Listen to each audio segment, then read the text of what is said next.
on with this Wendy Chu character? All she does is go and harass beautiful women. They are just, they're all victims. What did Toxic Attraction do to Wendy Chu? Nothing. They didn't do nothing. What did Tiffany Stratton do to Wendy Chu? Nothing. Leave these women alone, Wendy. They are the bad women, Dark. They the bad women. They heels, man. They are heels. Christian, dude, I'm so glad they letting him do this right now, especially with MJF being gone right now. Christian is like, you know what? I got you. MJF gone. I got you. Let me be this. Like they were pissed off that these guys had the belts. They're just like, this was a prestigious title down in the UK, and now you guys have it. And now you have these two freaking idiot country people in the fucking ring going like, yeah, fucking... I'm gonna drink beer and all that bullshit. Hey, all right.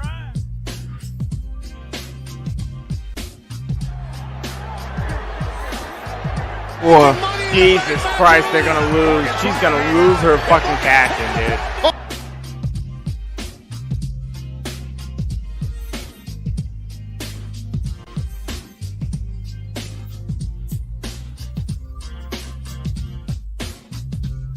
On the screen. Oh, really? Yeah. You didn't see that? Oh, yeah. Simi proposed to take on. Yeah, they're engaged now. Well, damn, she got 2 months. And it's gonna be over, buddy. Over. What about Rosemary, Tony? Bruh. Rosemary is okay at times. I just heard laughing. I didn't even hear it. Right. He didn't even respond. He just started laughing. That's disrespectful.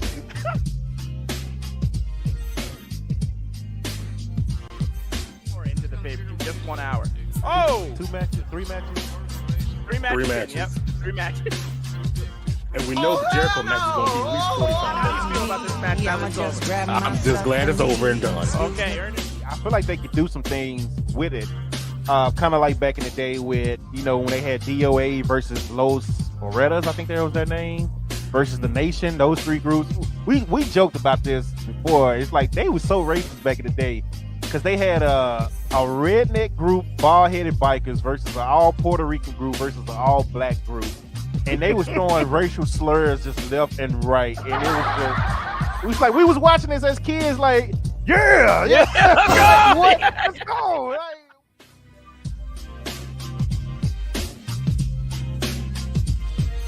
No, we're done. We're done. I'm gonna cut a Michael Cole promo like they did on Sasha and Naomi. He let us all down. Yeah, he let the millions of you guys down. He let us all down, guys. So now we're having a whole conversation between Madcap Moss and Heyman. Now we go to a thing for SummerSlam.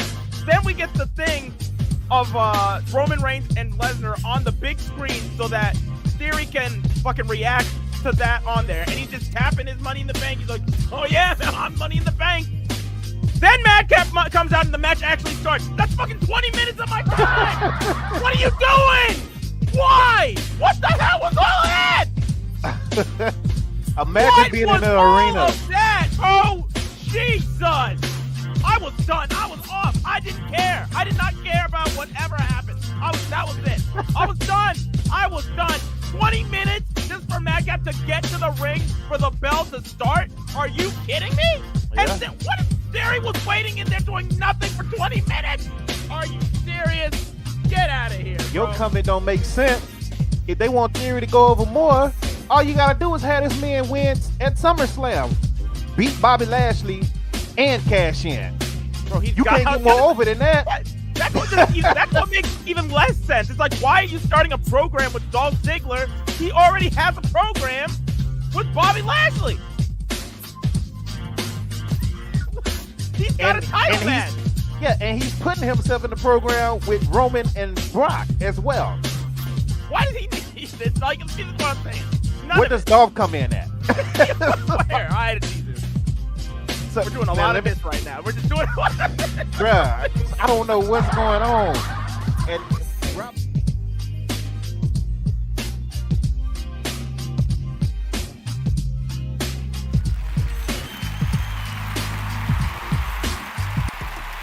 Yep. Welcome back to another episode of the Budget Cut Podcast with your boys, Dope Content MT, Darkness in the building, ladies and gentlemen. Let's get right into it, man. I hope y'all had a great weekend. I did not mean to hit that twice. My bad. I can't stop it either. Okay, well, another hand clap for us, ladies and gentlemen. But yeah, man. Welcome to all the Know the Game. Get the tables in the building, face in the building. We got Ty in the building and Dark's chat. To the YouTubers, shout out to y'all that's watching on YouTube. Dan, what's up? Dan, the Lions fan in the building. Get the table. Say we got in the highlight reel. Of course, man. Of course, man. Before we get right into it, got a lot to talk about. Vince McMahon, Ring of Honor, the week in WWE, SummerSlam prediction. I probably won't do choosing tonight because we added Ring of Honor and SummerSlam prediction. So we might not do choosing. So it depends on how the show goes.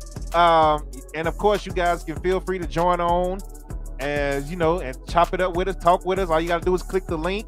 I'm going to actually put the link in the stream right now since we're talking about it right now. So if you want to join us, all you got to do is click the link. It'll pop up on YouTube and Twitch.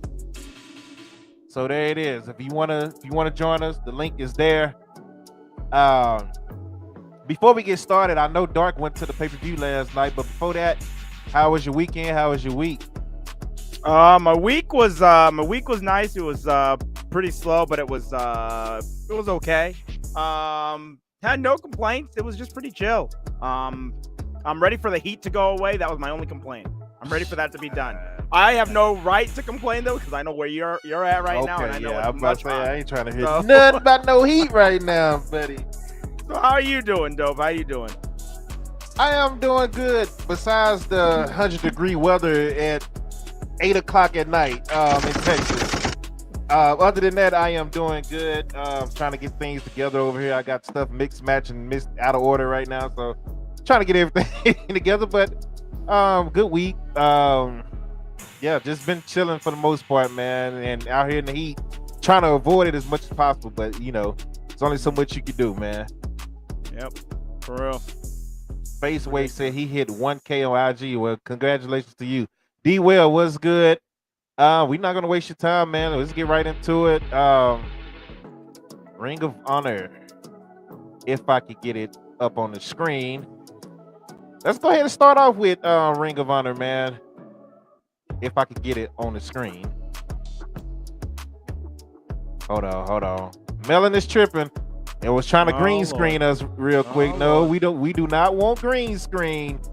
Melon, we just want a regular background picture of. If you are gonna green screen us, put us somewhere happy, like an island or something. I'm saying, there we go. Ring of Honor is on the screen, ladies and gentlemen. Death Before Dishonor. My God, Dark was in attendance live, man.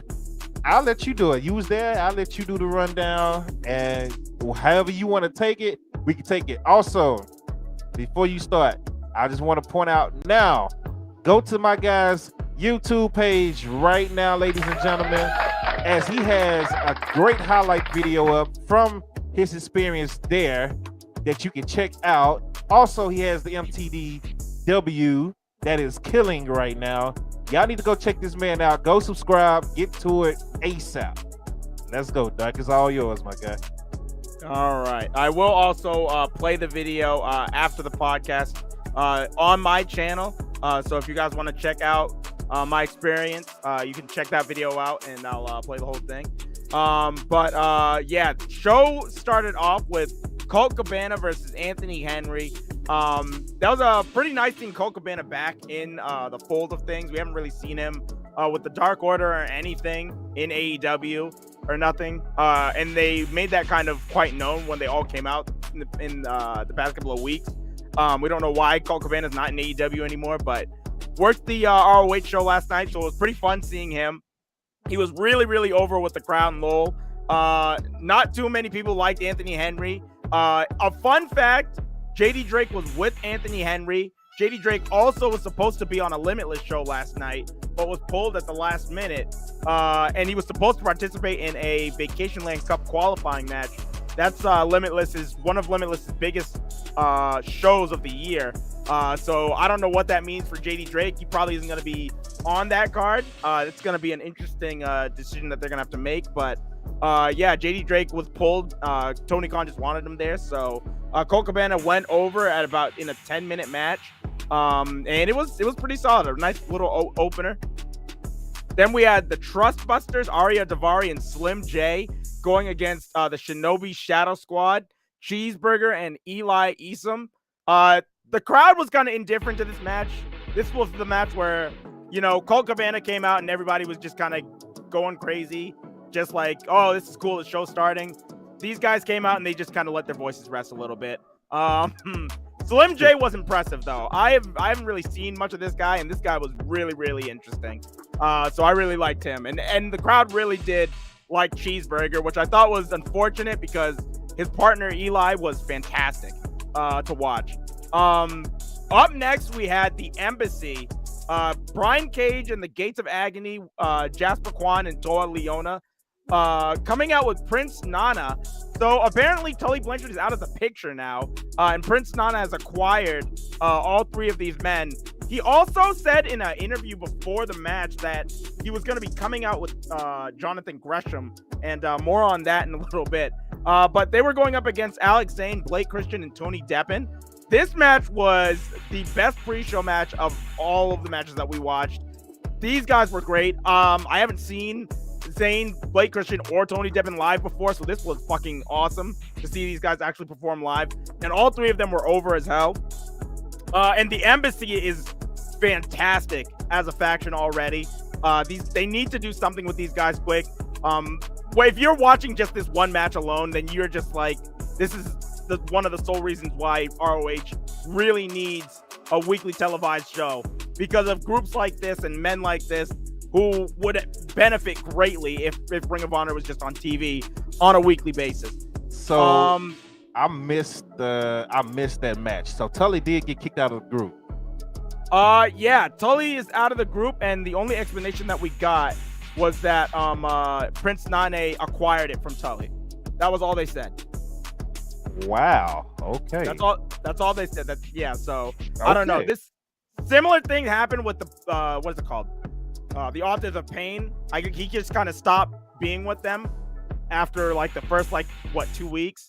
I don't know if it's because of his age, where he just can't go on the road that often, so he just kind of cuts it out, but yeah. Hold on a second. I lost this real quick. All right. Up next we had so the Embassy ended up winning. I went there with my friend Big Earn. You've heard his voice on MTDW. He was a big fan of the Embassy. Up next there was Willow Nightingale and Allison Kay. They had a good back and forth match with Willow Nightingale coming away with the victory. Not much to be said from that. Willow Nightingale was very, very over with the crowd.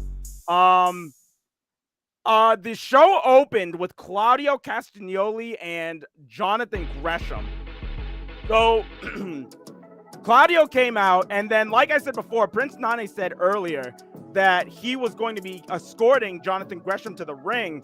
But not only was Prince Nana not with Gresham coming out, Gresham didn't have his octopus mask on. He didn't have his flag. He didn't have his long draping gear. He didn't have anything on. All he had was a t-shirt. So you knew something was kind of up. I was doing my video footage for my video when I from all the shots that I took when I was in the crowd last night, and I was looking back at some of these things after the reports came out today, and I was just like, yeah, Gresham really wasn't having none of this. So I watched this match. They had a really, really dope match. I thought the ending kind of came out of nowhere with that Ricola bomb. He just hit him once and it was done. I thought it was gonna keep going after that. I kind of thought that they were really starting to hit a second stride. I really wanted to see more, but the match ended after only 11 minutes and 30 seconds with Claudio becoming the new Ring of Honor World Champion. After the match, and you'll see it at the end of the stream when you watch my video, you'll see it. Jonathan Gresham, he just goes to leave. He's just done. He's trying to go and leave. The referee has to go and grab Gresham and tell him to come back in the ring to go and shake Claudio's hand and everything. So at that part, going back and watching that, I was just like, Oh, he was really done. And after this happened, he just left the building. He deleted his socials. He deleted Twitter, I should say. I don't know about all of his socials, but deleted Twitter. And it was reported that before the match happened, he had a meeting with Tony Khan, and he was cussing out Tony. So what do you think of all of this when you hear that? I'm a little surprised by Jonathan Gresham actually showing attitude, but then again, man, it could be a number of things why Gresham is mad. Maybe he knows it's a TV deal on the way, and he expected to be the first champ of the new TV deal. Maybe that was told to him, and they're not delivering on that. Or maybe he just made up in his head. Maybe he's tired of how the fans are talking about him online. I don't know. Like, it's a lot. People are coming at him and his wife. So the last 2-3 weeks. So yeah, I was gonna say, yeah, the fans have been mad disrespectful to him the past couple of weeks. And yeah, I think I think personally it's a combination of the fans and the fact that when Ring of Honor, so he was the last champion when Ring of Honor shut down. He wasn't, I saw some people saying oh yeah, he's the face of company and that's why they shut down. No, he got the title after they shut down. Yeah. And he kept them going. Exactly. And I was going to say, and in that time, he was going around to different places, going to Impact, going everywhere, defending that title. And so, it really does suck to see this happen, because this guy is literally, one of the main reasons why Ring of Honor still was kept on life support because of this man, I would say. He did a great job carrying that around. So it's really sad to see that. You said Tony lying to talent. He would never. It's Boss Man. That's it. Okay, never mind. He said, "Get the Table said, wasn't he upset that Khan wasn't giving him zero conversation, then switching him heel, which I didn't like the switch heel either. But and then dropping Tully. It could be. That's why I say it could be a number of things. I don't know, because I really don't get into backstage stuff when it comes to Jonathan Gresham. Well, Christopher Daniels is in charge of talent relations, so I don't. That's another thing. What's going on with that? If Vince is gone, Triple H loves smaller wrestling. Now's the time, says Alex. Okay, we'll see. Maybe NXT. I don't know if he's gonna do too much on the main roster right now. We're gonna get into that once Roxy we get into Vince. ROH relevant. Yeah, Roxy. Yeah. Go ahead. That heel turn was ass. We know Gresham ain't like that. All right, I was just trying to keep up with the comments. Keep them coming, people. Keep them coming. YouTube and Twitter. Let's go. All right. The next match was Dalton Castle and the boys going up against the Righteous. So, yeah. The funniest part of this entire match was Ern's reaction to the boys coming out with Dalton Castle, because he had never seen these guys before. And his first time? His reaction was exactly what you just did with your face. I swear to God. Wow. Yeah, if that's your first time and you see him in person, it's different, buddy. I can definitely tell you that. Oh my God. That was the best part of the whole match. I was laughing my ass off. Oh man. I got his reaction in the video too. That was so funny. Seeing the boys come out and seeing his face. But yeah, I would say the match started off slow and it picked up near the end, but that's it. When Dalton started throwing the boys over the ropes and all sorts of places, then that made it really fun. But yeah, nothing too crazy to say about this match. Dalton Castle and the boys, the new tag champions. There was a funny chant going on around this time too, where half of the crowd was chanting for Dalton and the other half of the crowd was chanting for the boys. I don't know if that came across on TV or not, but I thought that was really funny. Yeah, it was pretty loud. It came across. Up next, we had Wheeler Yuta and Daniel Garcia.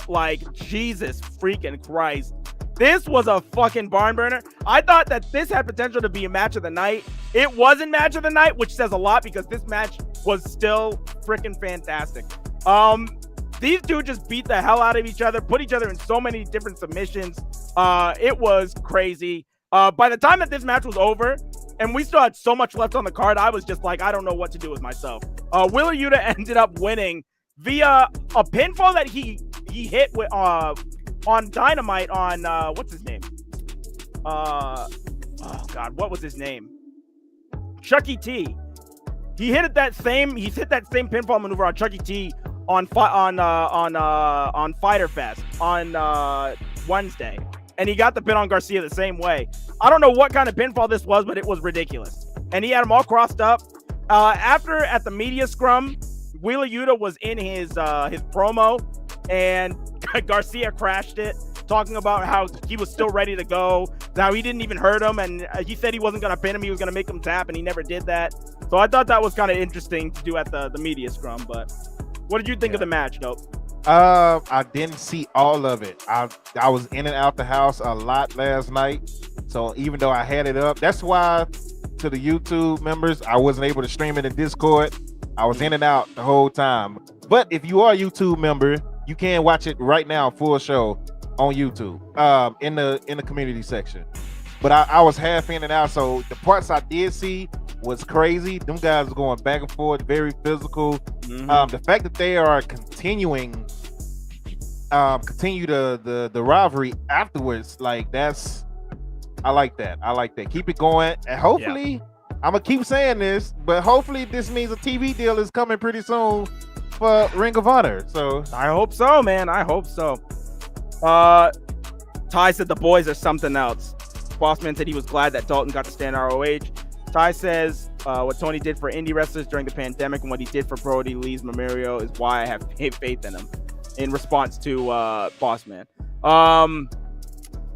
The next match after this, holy smokes, was Rouge and Dragon Lee. So we followed that pure wrestling match up with Rouge and Dragon Lee, which was just crazy. So like going from a pure wrestling match where only 3 rope breaks, just like a very nice technical style. We had like the Lucha Libre style with Rouge and Dragon Lee. These two freaking killed each other.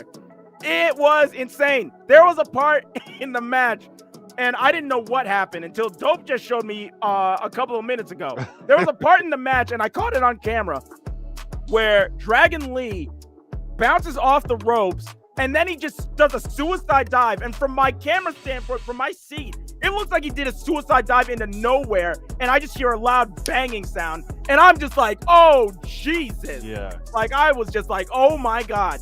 He got back up, and he looked fine, but I had no idea. Dope showed me what happened. He did a suicide dive onto Rouge, who was on a table, and just broke that shit in half. That was crazy. Like, this match was nuts. These two killed it. Rouge ended up winning in 15 minutes and 50 seconds. Okay, here it is. I'm gonna pull this up, but I'm not gonna play audio. Reason why I can't play the video like I wanted to is because I did a clip from an in-ring, from in-arena, and YouTube just completely strike. Fight TV said no, sir. So that's why I'm not able to play the whole thing, and I can't play the sound. But I am going to show you this part that Dark is talking about. So yeah, this is from the video that I shot last night. This is from part of that video that I was talking to you guys about earlier. So directly from Dark. So make sure you use YouTube and check it out, because there's a lot on this video. And I've got everything that I have on this video is timestamped. All the entrances, everything is timestamped on here. So wow, there you go. There you go.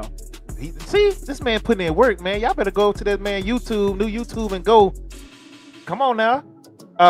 Philly Webb, this match is outstanding. What up, man? Appreciate you joining. But here's a spot right here. No audio, ladies and gentlemen. Watch it. How he just disappeared. Watch. Bow. And all you hear and then all we hear is a loud bang. Yeah, we just hear a bang. And yeah, in the video, you can actually hear me say, oh shit. Like, everybody around me was worried. We didn't know what happened. We were just worried. Yeah, that was a crazy spot right there. Yeah. So once again, go to my guy Dark YouTube and get the in-arena reaction to the whole show, ladies and gentlemen. It's the truth. Every match. I got something for every match. So Rouge wins 15-50. I was partially hoping that Dragon Lee would join the Los Ingobernables faction after that match. That didn't happen. Well, hopefully they get Dragon Lee back on Dynamite or something, because I really want him to join Rouge and Andrade. I think that would be a good faction between those three. Up next, we had Mercedes Martinez and Serena Deeb for the ROH Women's World Championship. This, I thought, was one of the best matches I've seen Mercedes Martinez have. I thought this match was really, really solid. And unfortunately, the crowd was not rooting for Martinez, though. Everybody in there was rooting for Serena Deeb to win that match. Everybody. It was a very heavy Serena Deeb match. At one point in the match, I even tweeted out, I was like, everybody in here loves Deeb. If she doesn't win this, I don't know what's going to happen. And then she lost. So I don't know. Mercedes Martinez won after 17 minutes and 20 seconds, retained her title. Really, really good match, though. I really didn't notice. Like, I heard mixed reactions, but I didn't think it was that noticeable until you just said it just now. So I'm gonna have to go back and look at that again. That match was fire. That is Mercedes' best match, Martinez's best match that I've seen her in. I'm not mad that she won though. Like, a lot of people were upset that Serena lost, and I'm like, I get it, because Serena is like great. I've been singing her praises for a while here. So has Dark. But I mean, Mercedes just got that title as well, though. So you can't just snatch it off her already, especially when she's doing good with it. So I get it. A lot of people's mad, but I get it. Well, I'm just afraid that Serena's gonna turn into. I'm afraid Serena's gonna have the type of career that Cesaro had in WWE. You know, where he goes out and he puts on great matches with just about everybody he's in the ring with, but he never gets the actual like he doesn't get the trophies. You know what I mean? He doesn't get no titles, no nothing. So, and I don't want that because she elevates. I was telling Ern last night, I was like, Serena Deeb elevates every single person she's been in the ring with. Go and look at her, like, her match card of like the past couple people she's been in the ring with. Every person she's had a match with has been phenomenal match. Yeah, it looks bad. You get nervous because it's been failed title match after failed title match, but just they can build it back up. I think she'll get a title, hopefully pretty soon. Hopefully. And I think it's going to be the Ring of Honor title, actually, that she gets. Yeah, I hope so. Up next, we had Samoa Joe against Jay Lethal. So me and Ern were losing our minds at Satnam Singh coming out. You'll see this in the video at the end. Satnam Singh comes out in his suit. Oh boy, Satnam Singh can wear a freaking suit. I'm telling y'all right now, man. He wore the hell out of that suit. Holy smokes. Former NBA player, man. He know what to do. Oh man, he's been hanging out with what's his name? Sanjay Dutt. Because he's become one of the new players from the Himalayas. Man, I'm telling you right now, bro. This guy, Satnam Singh, got that drip. Exactly, bro. So Lethal comes out for the match. And then Joe comes out. Joe got one of the loudest reactions of the night. This guy is fucking popular. Like, everybody loves this guy. And I got the last sequences of the match also recorded too. The crowd went insane when Joe retained his title. He caught Jay Lethal with a coquina clutch, a sitting coquina clutch at 12 minutes and 20 seconds. This was a really good match. 12 minutes and 20 seconds doesn't really do it justice because it started. These guys were brawling on the ground for about maybe a good 5 minutes. So it really went like 17 minutes, but didn't officially start until 7 minutes into the match. So, yeah. What did you think about that, Dope? What did you think about that fight? I mean, I got what I was expecting. Lethal went right after Joe. Joe's coming to the ring, and Lethal met him halfway on the ramp. They went at it. Got real physical. I expected the interference, which I got, and I expected Joe to win, which I got, and I expected it to be a good match, which I got. So it was everything I expected. Main event of the card, FTR versus the Briscoes. I was chanting for the Briscoes. I was no match for Massachusetts, Lowell, Massachusetts. That was crazy. FTR, I misspoke earlier when I said Joe got the biggest reaction. FTR was insanely popular. They were insanely popular. They came out and it was a giant uproar. Like, people were stomping their feet, banging on the seats. FTR is over as shit. And I fucking witnessed it. This match was insane.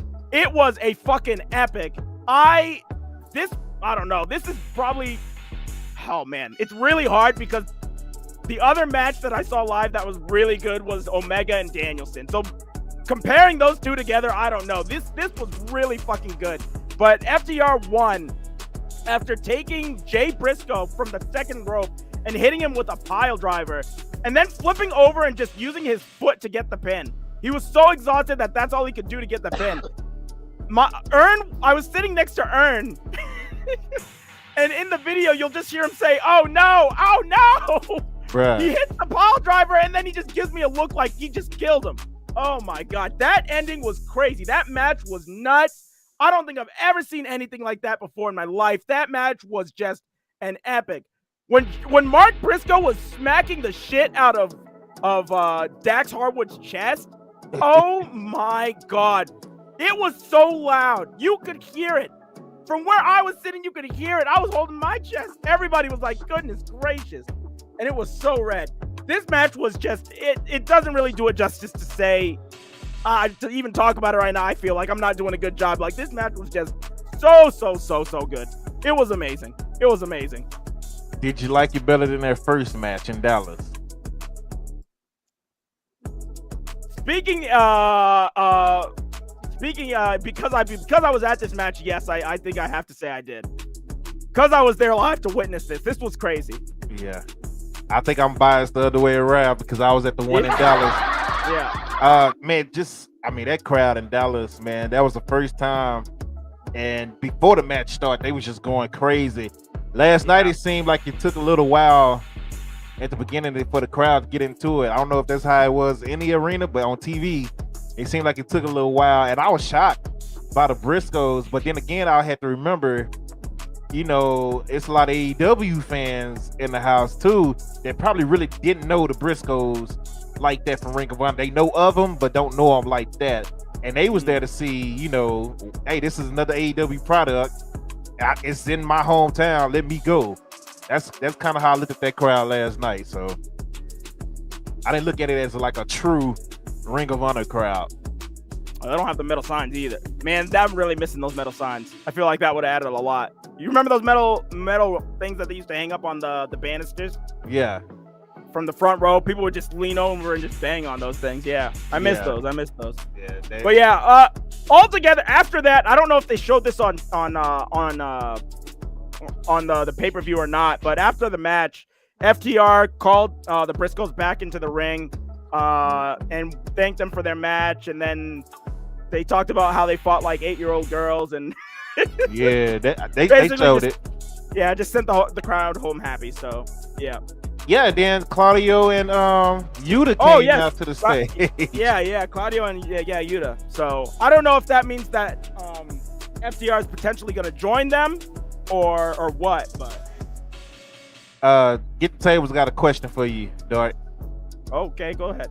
So people on Twitter were saying the crowd wasn't loud, though at the show. Live, the crowd was very loud. When I was there, they were really, really loud.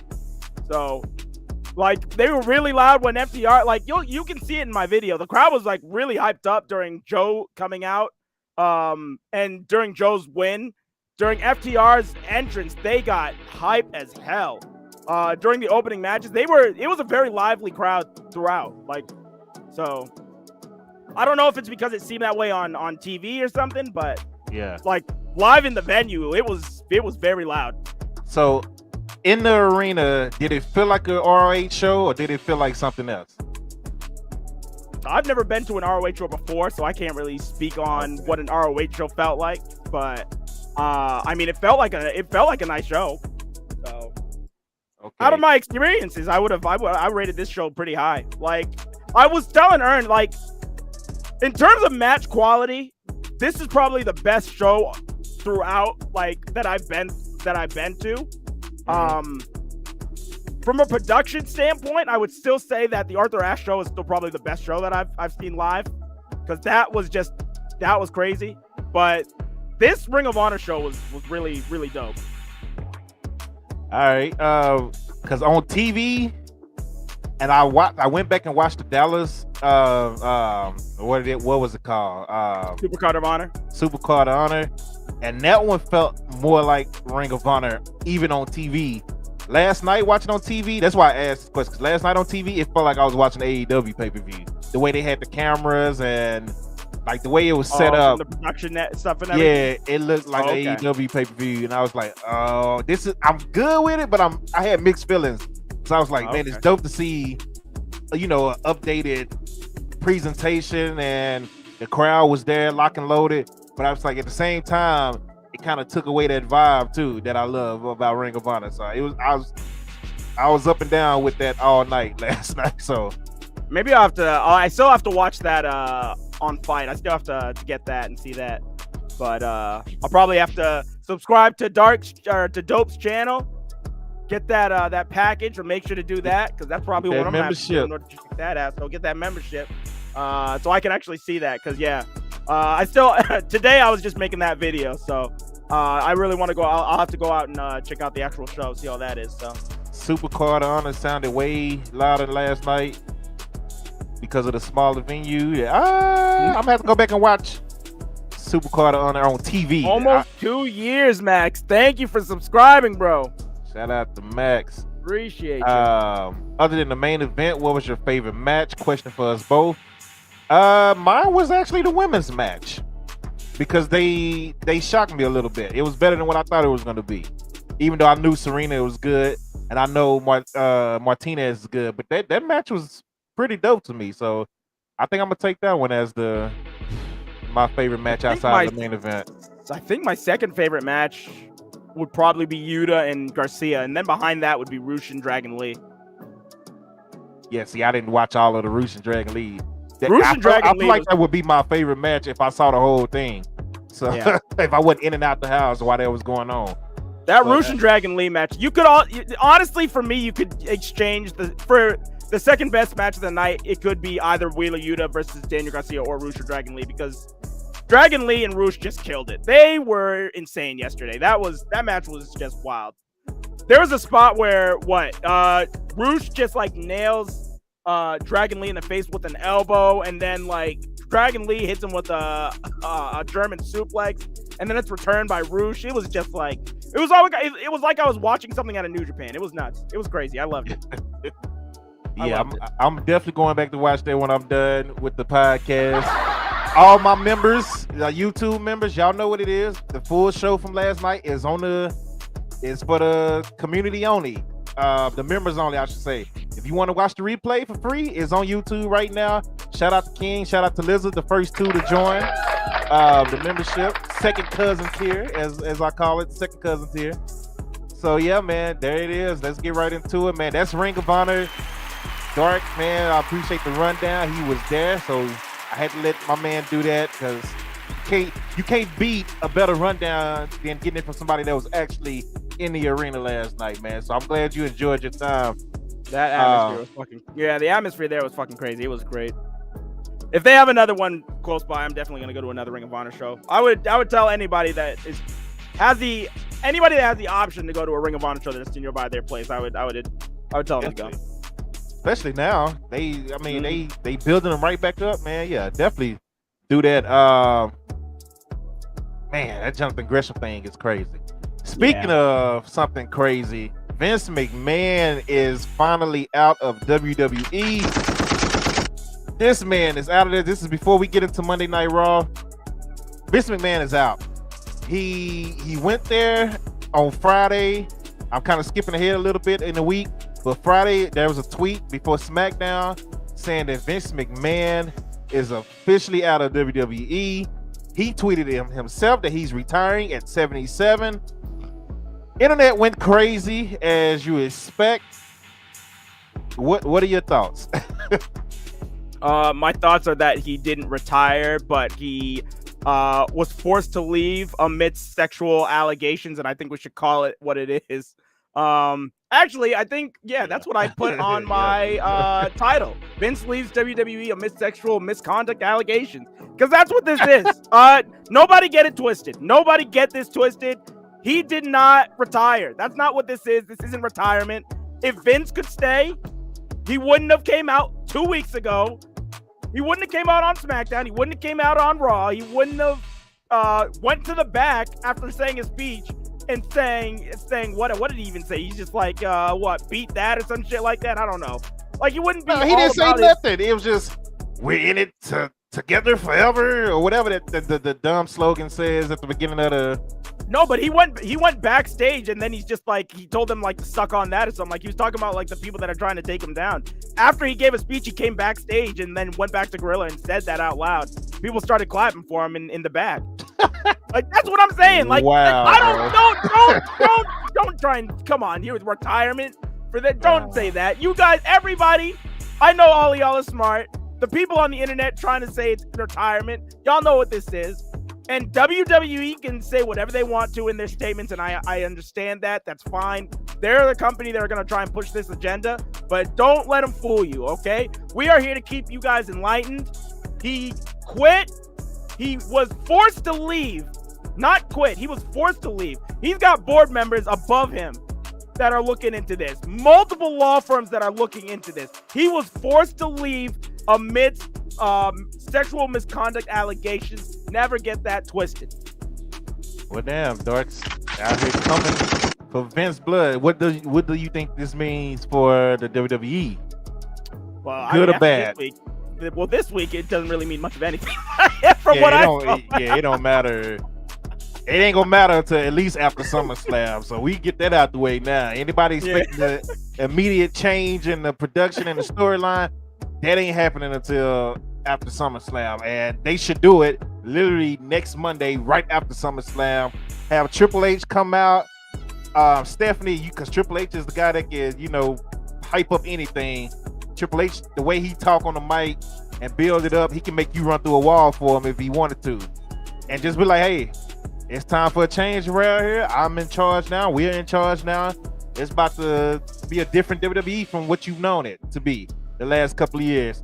And just instantly, that's when you start switching shit up after SummerSlam. I would do it from the first Monday on, but yeah. I think that makes sense. I mean, because what? Why not? They only got 1 week left, right? To SummerSlam? Yeah, SummerSlam is next Saturday. Yeah, at this point, it's too far gone. So yeah. You can't do nothing at this point. Yeah. But Vince being gone is.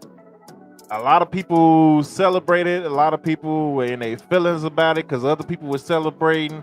And what Dark just said is 100% facts. He didn't want to retire right now. He was forced to retire because it's starting to get crazy for the WWE right now. And the best move and a smart move is just to get out the way before it takes the whole company down. Remove myself before my whole company is gone. Like, even my family members can't have it if I stay there. So I'm with that. Now, for the people that acting like Vince McMahon ain't done shit good in wrestling, y'all just, first of all, both ways, shut up. Stop crying and acting like Vince haven't done shit in wrestling. To you people that's saying Vince is the greatest guy ever, shut that shit up too. Nobody want to hear that. Like, this guy is 77 years old, a billionaire. I mean, he was a millionaire and a billionaire and an owner, what, 70s, 80s, 90s, 2000s? Like, yo, time. Yeah, anyway. Because I'll go on a full rant about how stuff happens. Like, you expect Vince to be perfect? Seriously. Stop that. Like, yeah, he's washed up as far as creativity. Yes, I agree. But stop acting like this man ain't the reason wrestling is still around today. Because if WCW would have won, I don't think WCW would still be around right now. Which means it probably wouldn't be no AEW to compete with and all that. So, we saw what Eric Bischoff and Vince Russo, what they were doing after the NWO finally flopped. After you wore NWO out to nobody cared about the NWO no more. Because you put 100 members in the NWO. So, Yeah, stop. Y'all saw what Eric Bischoff did to Impact Wrestling before he left. I'm just saying, like, y'all really think? Anyway, moving right on to Monday Night Raw. Because, yeah. Another bad week for WWE. I'm gonna just say that now. WWE will not be my show of the week again. I'm just letting you know that now. I'm mad that we talked about Ring of Honor. Now I got to talk about this bullshit. So, was WWE worse or better than last week? That's a better question. Last week was horrible, dog. I'm sorry. Last week was the worst. I'm sorry. I gotta say better, even though there was a lot of stupid and a lot of bad this week as well. Last week, I was done. Like you were done, I was done. I was done. So moving right along, we start out with Titus O'Neil coming to the ring. And just randomly, like, why is Titus O'Neil in the ring of all people? This should let you know that something was about to happen this week. When the first thing you see on Monday Night Raw is freaking Titus O'Neil, WWE low-key told us that something big was going to happen this week. So, man, this good Lord. He comes out and just cuts this random speech about how, oh, WWE is a safe space. We don't talk about religion, politics. First of all, everybody know y'all Republicans, buddy. I said WWE is a safe space if you're not on an NDA. God damn. That's what I'm saying, bro. Like, bro, I knew you. We should have known, and none of us really probably thought about it when Titus O'Neil came out and gave that speech. We should have started putting some shit together. Like, hey, something about to happen here.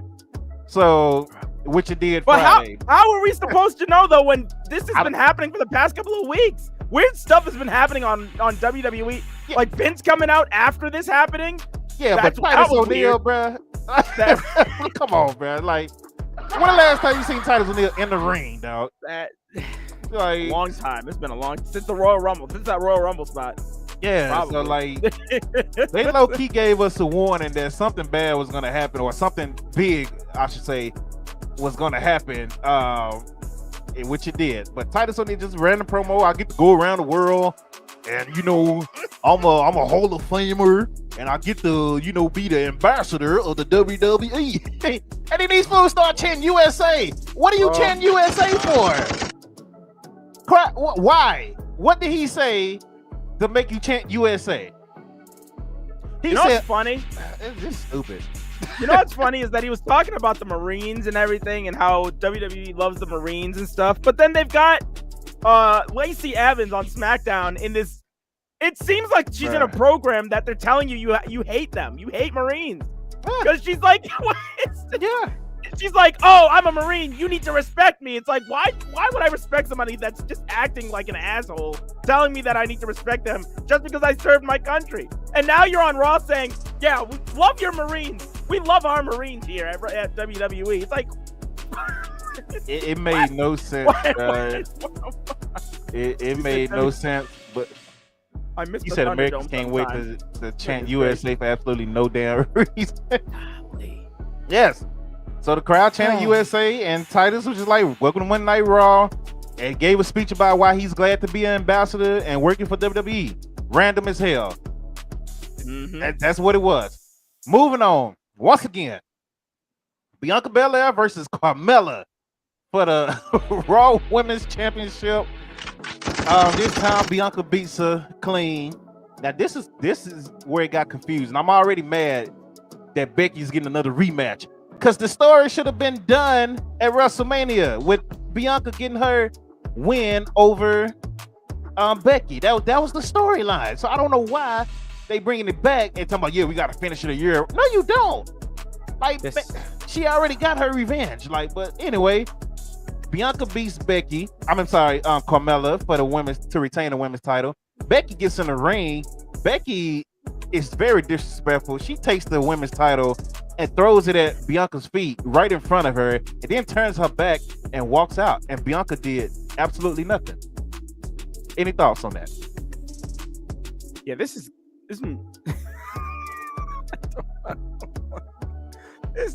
why? Yeah. I'm defeated already. We haven't even started. First match. We already. SummerSlam this year is just the worst. Like this is getting pretty bad. I was looking at the card this year. We've got what, 4 rematches, and then we have 4 fresh matches. But the matches that are fresh, I'm only actually looking to 1 match on this entire card that I haven't seen before. That's Riddle and Seth Rollins. You know, like earlier this week, Seth Rollins said that he thinks he's having a better career than Roman Reigns. And I was just like, you know what? I actually kind of agree with you, Seth, because I was like, if I'm going back, like, and looking at the career that you've had this year and last year, I don't know. Some of the things he did, I wasn't a huge fan of. But in terms of match quality, Seth has not had any issues. Like, Seth has had bangers across the board. He is very consistent. And I would say that he's had a much better run than Roman in that retrospect. But good, and now we're going to see a good match on Saturday. Is it Saturday or Sunday? It's Saturday. It's Saturday. Okay, Saturday. But SummerSlam this year is just, oh my God. It's just like, we're seeing Bianca versus Becky again. We're going to see Roman versus Brock again. We're going to see the Street Profits versus the Usos again. We're going to see what's the, there's another one there somewhere that I'm missing. But good Lord, man, I don't know. Like, this happened and I was just, man, I don't know. There's another rematch that we have. I counted 4. Is it Sheamus versus Drew, or is that on SmackDown? That's on SmackDown this week. Okay. Let me look it up now. Now I need to look it up. But yeah, speaking of Riddle was on the KO show. Welcome back, Kevin Owens, man. It's good to see him finally back. Nice ovation for Kevin Owens from the crowd. They missed him as well. It's Lashley and Austin Theory. That's the match. There you go. Yeah. There you go. How would Topsy? No. It wasn't a bathroom break. See, this is why. This is why the women don't get the respect in AEW and Ring of Honor, but y'all be complaining about Tony not using the women. This is why. Tony actually read this stuff on social media. So, right. Topsy, that is true. Good. I agree. They should get Bruce Pritchard out of there because he was one of the yes men that Vince had. So I think that's true, Birdman. Who does? You got a question on here. You said, how was the bathroom break during the Mercedes match? What in the disrespect, Topsy? What in the hell? I didn't go to the bathroom during that match, Topsy, because it was an actual good match. I actually took some video footage of it, multiple videos. It was fire. I was actually saying that was Mercedes' best match that she was a part of. Put some respect on their names. Golly, who is this man? He said, I don't hate women, I just hate Mercedes. Wow. Goodness. Okay, well, moving right along, Riddle was in the ring with KO, and it seems like KO is trying to recruit Riddle to do RKO? RK Bro. No. He said RK Bro was good. KO was it KO? What was it? Was it KO Bro? KO Bro. KO Bro, I think. No. Nah. Bro KO. RK Bro was good, but Bro KO could be great. Basically trying to recruit this man. Yeah, and Riddle was like, look, you're a snake. I don't trust you. Yada, yada. Kevin Owens like, how you gonna call me a snake and your tag partners and you call your best friend Randy Orton, who's the biggest snake in WWE history? Which is facts. Like, how you gonna trust Randy Orton, don't trust nobody else, Riddle? So he got you on that one.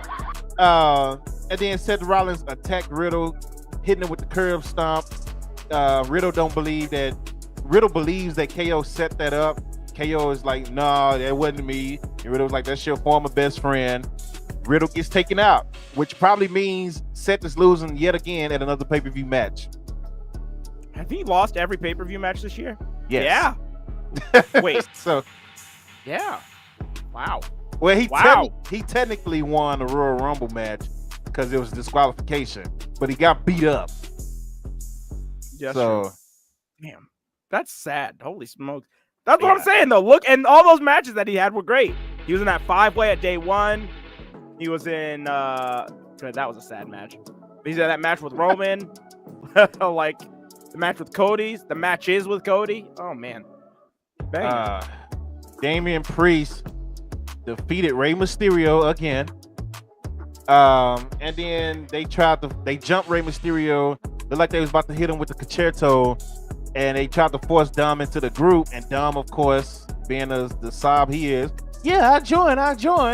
And they was like, oh, he want to join now. It doesn't work that way. And they attacked the Mysterios as well, yet again. Any thoughts on that? Just, I don't know. I was watching this and all I could think about was what you said on the podcast last week. So it's like, why would you want Dominic? Why would you want him in the group over his dad? So I was out of it after that point. I was just like, this doesn't make any sense. Moving right also, along. I just didn't care. It was just like, we've seen this how many times? Yeah, just go ahead and move on. Yeah. Speaking of something we've seen just last week, Seth Rollins defeated Ezekiel in another one-on-one match, which I don't mind watching them in a match because both their matches have been good, but we just saw it. Like, yeah. So, any thoughts on that match? No. None. Let's keep it moving, huh? All right, well, Angelo Dawkins he defeats Omos by disqualification. Usos seem to have an honorary Us on Raw as well, with Omos coming out getting into it backstage with the Street Profits for whatever reason. I don't know why. Can't nobody tell me why, but he don't like the Street Profits for whatever reason, even though the last tag team to attack him were the Dirty Dogs. Yeah. So makes no sense. But yeah, Angelo gets the win over Omos by disqualification. Any thoughts? I hated this. I just hated this. Literally the entire match, and the referee was seeing this. What's his name? What's his name? On the Tez. Tez was on the outside, just distracting Omos, just messing around with him the entire match, and the referee does nothing. And then MVP just trips up Dawkins, and he calls it a disqualification. It's like, what? How? Why? I even saw people in the crowd, like the crowd was booing, and I saw people in the crowd just like going like, they were pointing at Tez like, well, what are you, like, look at this guy over here. Like, Jesus Christ. I didn't like that. I hated it. They were insulting my intelligence, and I wasn't having it. I thought this was so dumb. It was so dumb. Yeah. And then to add to it, here comes Adam Pearce to make it a 6-man match between me. Of course. I'm sorry, a tag match where the Street Profits takes on Omos and MVP. MVP is wearing a suit. Like, bro, what are you doing right now? And then that match ends in a disqualification where the Street Profits get the victory. So what's the point? Yeah, let's just skip it because I'm gonna get mad. So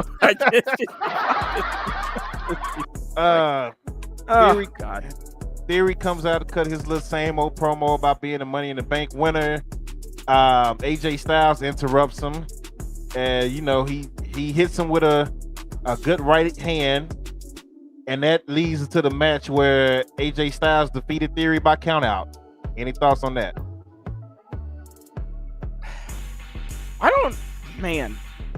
I just really hate this narrative that WWE likes to put on the Money in the Bank winners, where it's just like they can win the suitcase and then they can just lose like however many times, it doesn't matter because they have the briefcase. Like, that's a fail-safe. That doesn't work. If you have somebody that they win the Money in the Bank briefcase and then you treat them like a loser, then when they win the title, they're not going to just automatically, people aren't going to just think like, wow, look at this guy, he's a champion. People are going to think he's a loser, think he's going to be like a fucking fluke champion, a paper champion. This is what's happening to Theory. If Theory wins the title tomorrow, why should I care that he has the championship? Why should I care that he beat Roman? Because all I'm going to think is, well, okay, if Roman gets him in a one-on-one scenario, he's just going to whoop his ass and take his titles back. So, like, who cares? Who cares if he cashes in? Yeah. Oh, my God, bro. Like, man. Mad Dog say the point is we need to fill time. Fill it with some good action. You got plenty of wrestlers that's in the back doing nothing. You don't need the Street Profits in 2 matches. You damn sure don't need Omos in 2 matches. back to back. Stop playing, bro. No excuses. I'm not trying to hear that. I don't even care if you trolling WWE. I still ain't trying to hear that because that's just that, man. Anyway, moving on. Another thing that I didn't like. Oh, wow. Yeah, What Ty happened? said, and this is true. Vince McMahon told said that if Shane McMahon would never get another pop in the WWE if he was running the company after the 2022 Royal Rumble that he booked. So that's kind of interesting. Well, Shane gonna be coming right back in 2 weeks. He ain't running the company no more, my guy. It's not his. So I know Shane was probably doing that little stupid skip and shit around the house when he found out Vince was retiring and all this stuff came up about him. Shane was like, "Yeah, I got your ass, pops." Yeah. Yeah. Shane probably the one that snitched, low key. Now that we talking about it, we talk about Nick Khan. It might have been Shane the whole time, low key, bro. Shane like, "I got something for you, Dad." That's crazy. Let's not even go there joking around with that. Get the table say he do have some Shane. You always got news. Get the table say I know what it is. When you hear it's news. Yeah, Liz, that's exactly how Shane was doing. Shane is setting this up from the Raw Underground arena. That's what he's doing right now. He said, "You got rid of Raw Underground. I'm coming right back. I got you, sir." He's still in the Thunderdome right now in the basement. Oh, shit.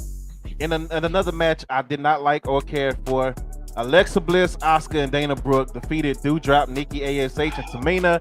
In the middle of a match, we end up getting 4 new 24/7 champions? Yeah, like 4 or 5, dude. Oh my god. I was done, bro. Like the ref or what's his name? I think it was like, I don't know what the announcer's name is, but he kept yelling in my ear over and over. Jimmy. And new. The ring announcer, yeah. I was like, stop it, please. I was just like, good Lord.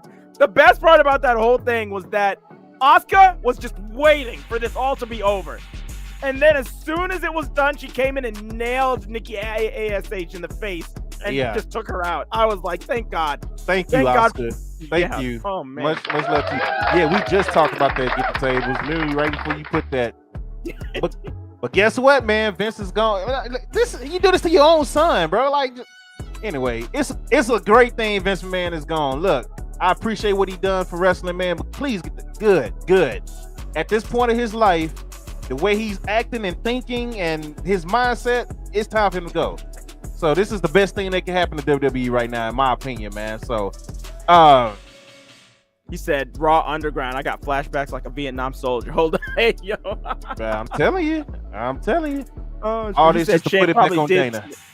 He said Shane probably did snitch. I think that was in the lockbox that Vince was talking about. He said, bruh, Shane had that shit in the chamber. He was waiting. Because none of the ladies talk. And they was like, it's anonymous source from a friend. Shane is that friend, ladies and gentlemen. Shane got his dad on up out of there. He said, I'm tired of them. Trying to exclude me from the company that my family built. This is my granddad company, not yours, cuz. That's what Shane was on right now. Yeah, bro. Dana Brooke retained. I hated that. And then, like Dark said, Asuka just like, I don't care about none of this 24/7 stuff. Let me just get the win and get up out of here. Poor Asuka. Poor all these ladies. Like, except Dana Brooke, because Alexa Bliss got the 24/7 championship. Like, why was she involved in this? That was crazy to me. Bruh, I wish I knew. Man, I was low-key hoping Asuka took it and ran with it. That's what I was hoping. I was like, if y'all gonna do this stupid stuff, give it to Asuka. Let her run with it for a couple of weeks. And anyway, why are we having 6 women tag matches just randomly? Like, because we don't have 2 weeks in a row. We don't have tag titles. That's why. Then do some singles matches instead of having Omos wrestle twice. Like, oh man, build another storyline with the women. Hey, you're not in the title picture right now, but let's see who can come up next after Becky loses at SummerSlam, or if Bianca lose. Hopefully Bianca better not lose. She better not lose, but you know what I'm saying? Have somebody next in line by building them up mid-card with another feud. WWE. Well, this has always been my problem with WWE. They have so much talent. There shouldn't be any reason why they can't tell meaningful stories and do a really good job at it. And like that was the thing I was saying. I think I said that this week when people were getting, or was last week the PG thing? I think last week was when people thought it was going PG-14.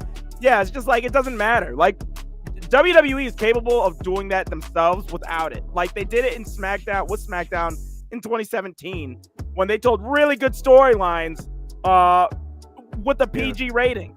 They can do that now, and they have 3 hours to fill on Raw, but it's just like they're just wasting time and filling it with shitty booking. Like they're just lazy. That's what it comes down to. They're just lazy. One thing that really helped SmackDown in 2016 through 2018, talking smack with Renee Young and Paul Heyman. Yeah, man, they get them go there and beat themselves. That talking smack added so much to so many people, including the Miz, Baron Corbin, all of them. So that time in WWE was nuts because that was when I was actively looking forward to watching a WWE product every week.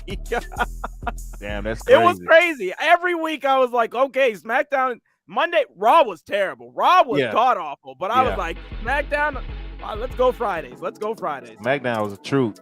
And what's crazy, I haven't been to a Raw since before the pandemic. It's always been SmackDowns or pay-per-views for me.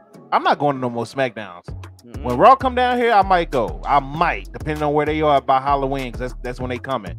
And hopefully by the end, I mean, we'll have, something better going on.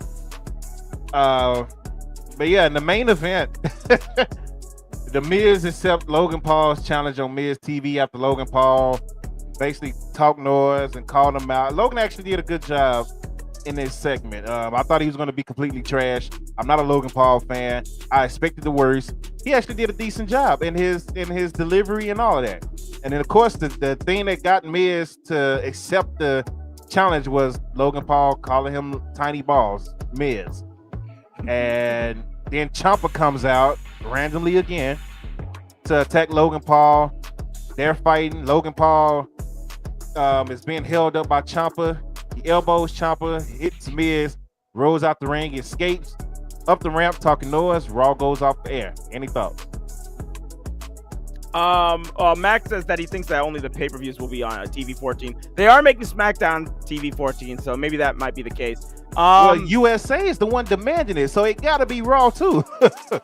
yeah, that's what I was saying last week too. Yeah, it was because Raw, WWE isn't the one that asked for it. It was them. So, but this was this was interesting because it was interesting for me because the crowd didn't boo Logan. Like normally, every time they've tried to force Logan in a face roll, he's been booed like crazy out of the building.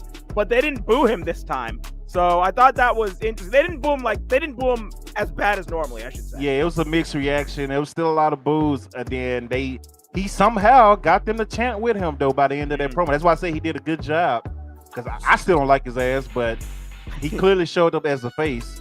So I'm very interested to see how he's gonna do in New York next week, because I feel like at Madison Square Garden he's gonna be booed out of that building. That's gonna be a problem. Yeah. But yeah.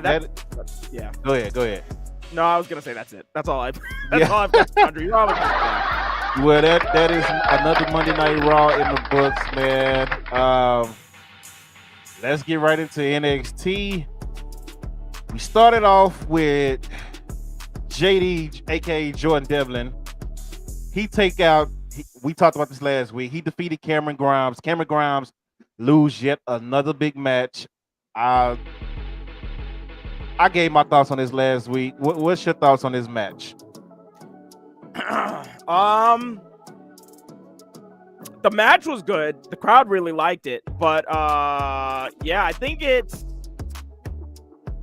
I don't know. Like, it's the case of Cameron Grimes. I don't know. I'm worried. I'm worried for Cameron Grimes if he goes up to the main roster, because I don't think that he'll be used properly. I think he'll be put. I think if we see he might Cameron, be now. I think if we see Cameron go up to the main roster, then he's gonna be You said dark. How do I feel about Cora? We'll talk hell about up. it. You already. Yeah. We'll get there. We'll get there. That's actually Oh, next my on the show. No, fantastic.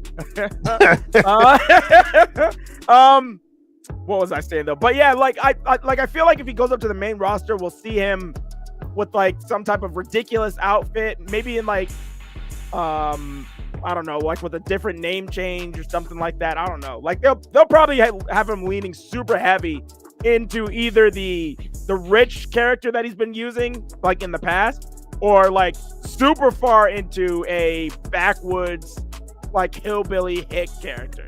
I can really see either one.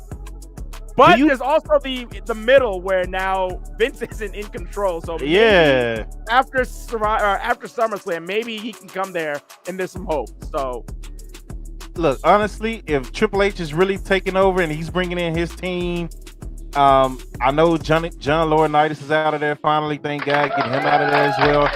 The question is, Bruce Pritchard, is he still there or not? I've been hearing mixed things about him. If he's still there or not. Like 1 minute I hear he's fired, next minute I hear he got promoted to head of creative, which I don't like at all. But then again, Triple H is there. If he's there running it like I think he's gonna run it, he's gonna show love to his guys. Cameron Grimes is a Triple H guy. Ciampa is a Triple H guy. So I can only hope and pray that by the next pay-per-view, which is what's next? Clash? No, well, shoot. Let's say Survivor Series. Let's just hope and pray by Survivor Series. That's some more realistic time because Clash, I believe, is coming up like 2 or 3 weeks right after SummerSlam, I believe. Clash at the Castle. Oh, okay. That's after Survivor Series? No, that's after SummerSlam. After SummerSlam. Okay. That's why I say let's hope that by Survivor Series, everything will be, in a better place. Why do I think they didn't have Lions win the Battle Royal? We're going to get to that in a second. We're actually going down in order, but she's not ready. That's your answer. She's not ready. So are they setting up Grimes? Birdman Sturge asked, are they setting up Grimes to become the next Bryan Danielson? Or the next Daniel Bryan, I guess, because he was in WWE when he gets called up. If they set him up right, that's the whole thing. It's like, how will he be presented when he gets to the main roster? That's the whole question, Birdman. Hopefully he's set up that way. I would love if Grimes got that type of push. Not as long as Bryan Danielson got to get to that point, but hopefully he does get that push. Max says that he thinks Bruce Pritchard is the new head writer for now, he thinks. So that's not good. So yeah, if you want to join the show, click the link right there is in the chat. That's true. Gacy also did show up during that match, so that might be the next direction if he stays on NXT. So I forgot about that. You're right. Yeah, Gacy is trying to recruit Cameron Grimes. It looks like one thing we've got to talk. Well, I'll wait till we get to that show. We talked about it off stream. We just didn't bring it up on stream last week. Okay. But yeah, something I noticed this week, which I mentioned to you off stream last week. We're gonna talk about it though once we get there. But Cora Jade addressed her attack with Roxanne Perez, aka Roxy. Says she's tired of being naive. The tag titles don't mean anything to her no more. Roxy was being selfish for going after the title, even though they just won the women's title, and she no longer cares about the women's title. She threw it in the trash. But y'all talk about Sasha Banks and Naomi disrespecting the women's titles, but here we go on TV. Cora Jade, and they put fake trash in the trash to make it look worse. Cora Jade, who just won the championship, throws it in the trash, throws the title in the trash. And my question was, okay, so she did that. Why did Toxic Attraction not go get the titles?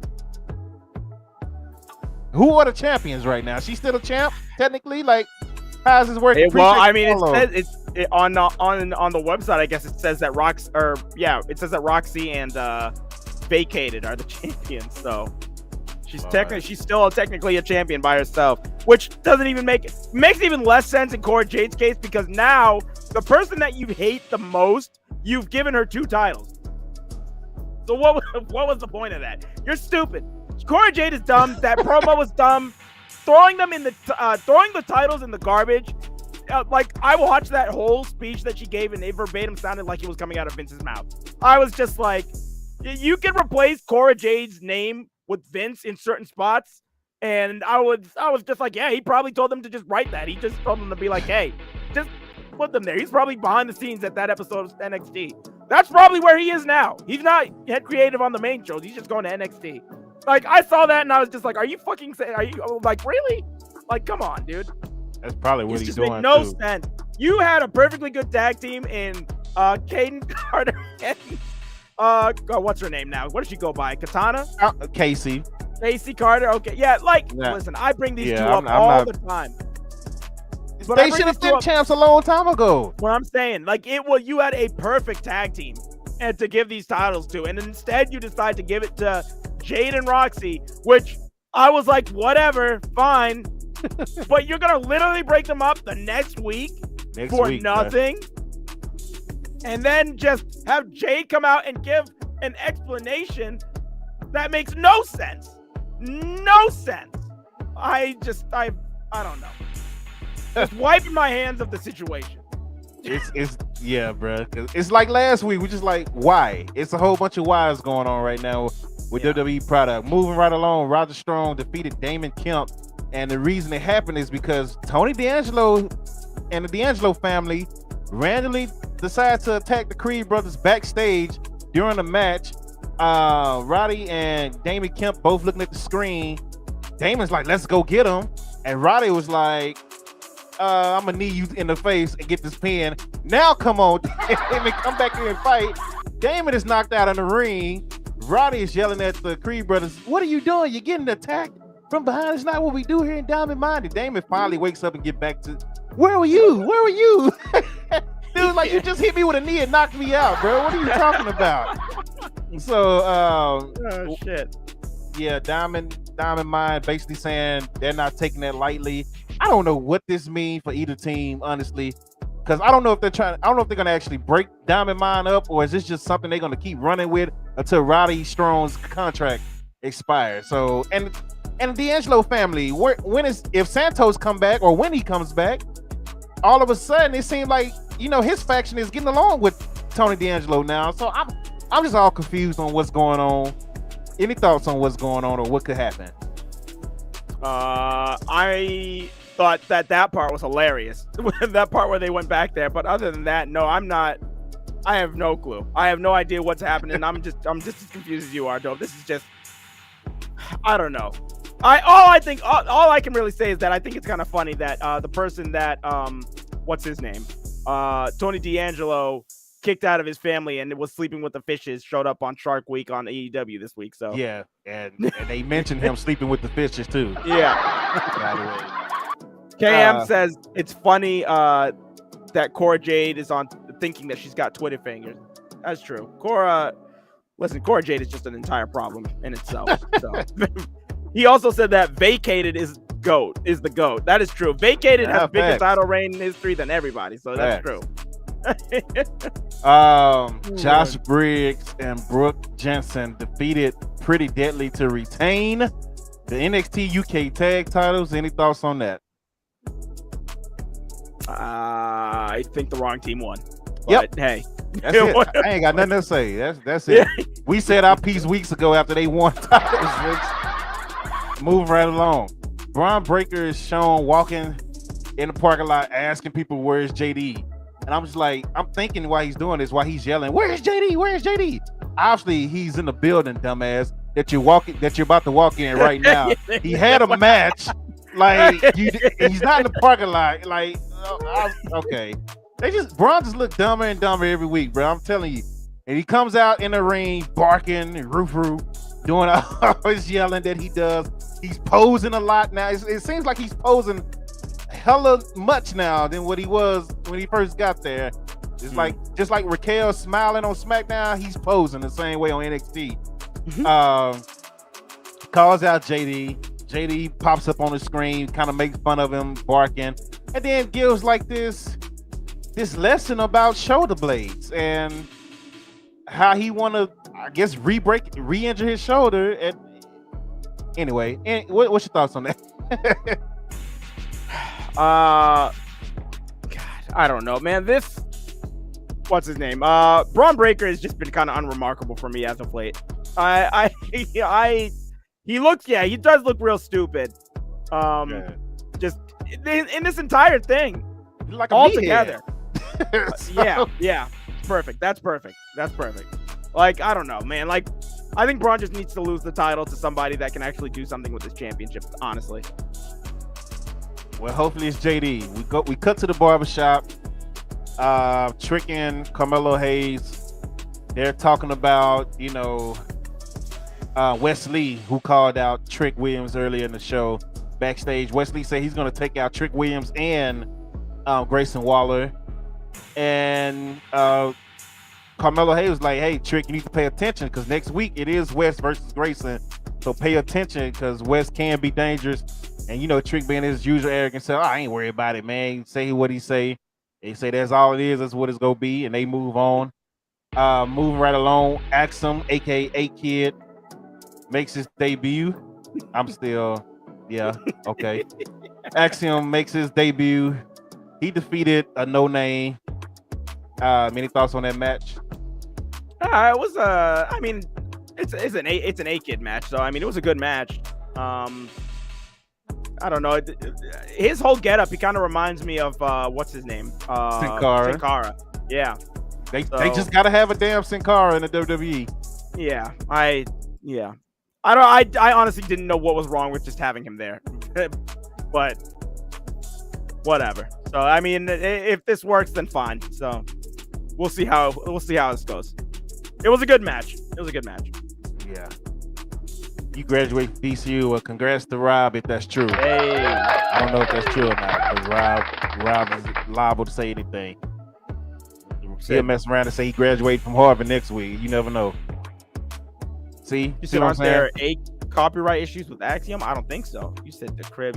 Goodness gracious. See what I'm saying? This is what I be talking about. Y'all mess around too much. That's what I'm saying. That's why I say if that's true, which that is true, he don't go nowhere but the damn crib. This is your problem, Rob. Moving on to the main event, 20 women battle royal to earn an NXT Women's title shot at Mandy Rhodes. Zoe Starks comes out. She is the surprise. She is the one that returns and the big pop from the crowd. It's good to see Zoe back. First person eliminated is Amari Miller. This match was kind of all over the place. At the end of the day, Zoe Starks gets the win. Any thoughts on that? Well, I thought it was funny that Cora Jade, after talking all her shit, got eliminated pretty quickly. So I was pretty happy about that. She ran out, yeah, and then came back at the end and got tossed right over the top rope like a dumbass. So KM, yes, I did feel the copyright burn on Twitter last night. That was surprising. I was not expecting that. It was on YouTube too, man. Trust me. Them damn freaking what is it called? ROH guys. Fucking Tony Khan. I'm telling you. He's coming Tony after don't us. play. He said, you go order the damn pay-per-view. Tony ain't playing. I was there, Tony. I came to the show. Still, bro, like, bruh. Tony's crazy, man. Oh, true. Just respect on Amari. I wish they would, Lizard, but they don't. As soon as the match starts, she was over the top rope, bruh. I was like, okay. It was nice to see it was nice to see Zoe Starks back though, because I've been a fan of Zoe. So, and then I forgot she got injured in that ladder match. That was like one of the last times we saw Io. That's when she got injured. So we haven't seen her in a minute. So yeah, it was good to see her back. So hopefully she takes it from Mandy, because goddamn, bro, please, man, Mandy, they're starting to build up Mandy like she's on this incredible title run. It's just like nah. And she's getting way too close to Io and Oscar, and I don't like that at all, bruh. Yeah, I don't like that at all, bruh. So I hope Zoe takes it ASAP. You know what? Serena wasn't in that match, Lizzie. You're right, but hey. Yes. So somebody made mention of that Serena was on the card initially, and they took her off the post podcast. Thank you for following. I appreciate that. Thank you. Nice, but nice. Serena got removed like the day of the Rumble. So I wonder what pretty happened. interesting. How you doing? I'm doing all right, man. How you doing? Welcome to the stream. This is the Budget Cut podcast that me and Dope do every weekend, or every Sunday, excuse me, where we go over the week in wrestling. So It is. But yeah, that's NXT in a nutshell. He said they be disrespecting Saray too much. Hey, Liz, at least she's in the video game now. She's in the video game. Dynamite is. He said fuck Nikita earlier. He was like fuck what's her name? Zoe Stark. Why fuck Zoe Stark? Why you got a problem with Zoe Stark? Dynamite. Yeah, well, I need to know why you got a problem with. You said I need to know. I need to know why you got a problem with Zoe Stark, because Zoe can actually wrestle and she's good in the ring. I hope she's the next women's champion. But that is it for NXT, man. Let's get right into AEW, man. All right, Dynamite. We go for Fyter Fest week 2. Coming from Georgia. So we had a lot of rappers on these on Dynamite and Rampage. So the first match on tonight's show was Brody King against Darby Allin. This was basically, I would say, maybe a 10-minute match with Brody King just killing Darby Allin, throwing him around the ring, putting him in sleeper holds. Just, man, he ended this match with just a gonzo bomb where he just annihilated this man. It looked crazy. After the match, he kept Darby in a chokehold, and so Sting came out to help. And he starts beating up on Brody King. He's about to put him down with the Scorpion Death Drop when the lights go out. Malachi is in the ring, or Malachi's coming to the ring. Brody King gets a sleeper applied, and Malachi spits the black mist in his face. They're about to beat on him some more when Miro comes to the ring, and he's wearing, I don't know if you noticed this, Dope, but it's different tinted shades. So one shade was a lighter color than the other one, but they were both kind of dark. I don't know if you noticed that or not. I think he's it seems like he was trying to play off of the eye thing that Malachi does. So, but yeah, what did you think of the match itself? The match was a crazy match. Darby's gonna throw his body, and Brody King is gonna throw him as well.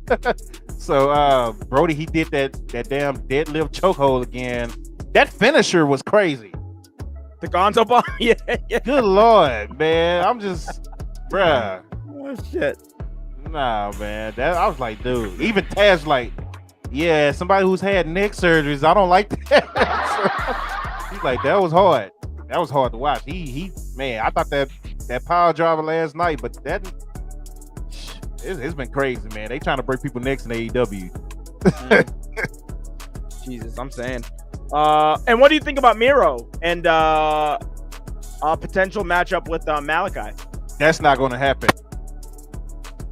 Oh, you cut out. Oh, there you go. You're back. Can you hear me? Yep, we can hear you. Yeah, so like we said off of stream yesterday, last week, I told you to look out because Miro cut a promo on Rampage last week that we forgot to mention. That he was like, my God, are you sending them here to attack me, or you sending them here for me to join them? And notice Miro did not attack nobody from House of Black, and he also had one dark shade and one lighter shade. Mm-hmm. And he just kind of stood there. I think Miro is joining House of Black.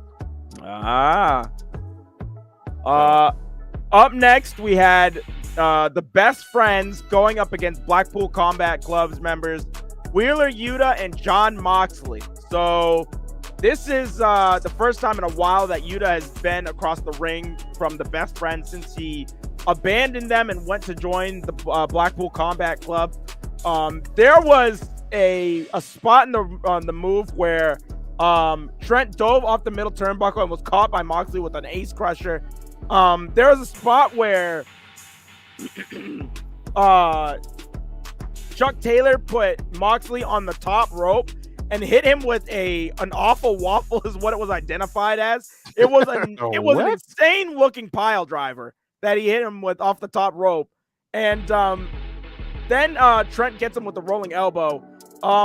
The ending came when what was it? Yuta goes through a series of roll-ups that catches Chuck Taylor, and he gets him in a pin. I think they call it the seatbelt, a seatbelt roll-up, which is the same pin attempt that he used on Garcia to retain his ROH Pure title at Death Before Dishonor. And Orange Cassidy said on commentary that Chuck Taylor was the one that taught him that move. So thought that was kind of interesting. What were your thoughts on this match? The match was good, man. Hold on, Tony. I'm sorry. Let me put the link in the chat again for you. The match was good. It's a best friends match with, BCC. And Yuta and Moxley are good together. It was just a good match. That's what I thought. It was just a good match. I really didn't have nothing, special to really point out. Hey, looks like we have Get the Tables in the building, ladies and gentlemen. What up, Tony? What's up? What up, Tony in the building? I had to get on and talk about that shitty main event of Dynamite, so I wanted to wait and get on here when y'all are talking about Dynamite. Yeah, I said. All right. Go ahead, Darn. So up next, we had Tony Schiavone coming out with the AEW World Tag Team Champions, Swerve in Our Glory. And Swerve introduces his friend, rapper Kevin Gates. This was the first rapper out of multiple that we would see on between Dynamite and Rampage. They've got champagne, they've got cake. People are chanting "You Deserve It." People are chanting "Bask in Our Glory." People are chanting "Whose House?" Lee wants to toast to the championship reign and said it should be limitless. Smart Mark Sterling comes to the ring with Tony Nese. He's saying that he needs one more signature for the People versus Swerve, and that if he can get somebody to sign it, then it'll be complete. So he goes and he asks Kevin Gates. He says that Kevin Gates is a smart man, and he was a little disappointed because he thought that he was young MA, but he still wants him to sign the paper. And Kevin Gates won't sign him, so he says that he's stupid and that his music sucks. So Kevin Gates gets in front of the barricade, and Tony Nese stands in front between him and Smart Mark Sterling. He gets nailed with a punch in the face from Kevin Gates. Worst right hand outside of Vince McMahon and Shane McMahon, by the way. Smart Mark Sterling starts to try and run away, but Swerve hits him in the face with cake. Gets cake in the face. That was the segment. Thoughts on that, guys? Tony, I'll let you go first. I don't really have any thoughts on that segment. I don't even know. I'm out of the music game. I have no idea who Kevin Gates is. So you're not missing too much. I don't know if he's a huge rapper or if he's even really known. I don't know if this does anything for AEW, but I'll just say this: Tony Nese, man, I think he deserves a little bit better than what he's being handed on AEW right now. I'm up and down with that because he is main event Friday, something that nobody expected him to do. Yeah, but he's not winning. I thought he won 3 weeks ago against two. I can't even recall if he did. He crushed somebody in a squash match a few weeks ago, maybe a month ago now. I don't know. He lost to Orange Cassidy a week ago. Now he's getting punched out by a rapper. It's not the best look I would take right now, He squashed Danhausen. Okay, come on, give me a break. Well, okay. But, honestly, I don't know. He's in a storyline. So I guess that counts. Did you really expect him to be in a storyline the way it started with him just coming out in the crowd the whole time?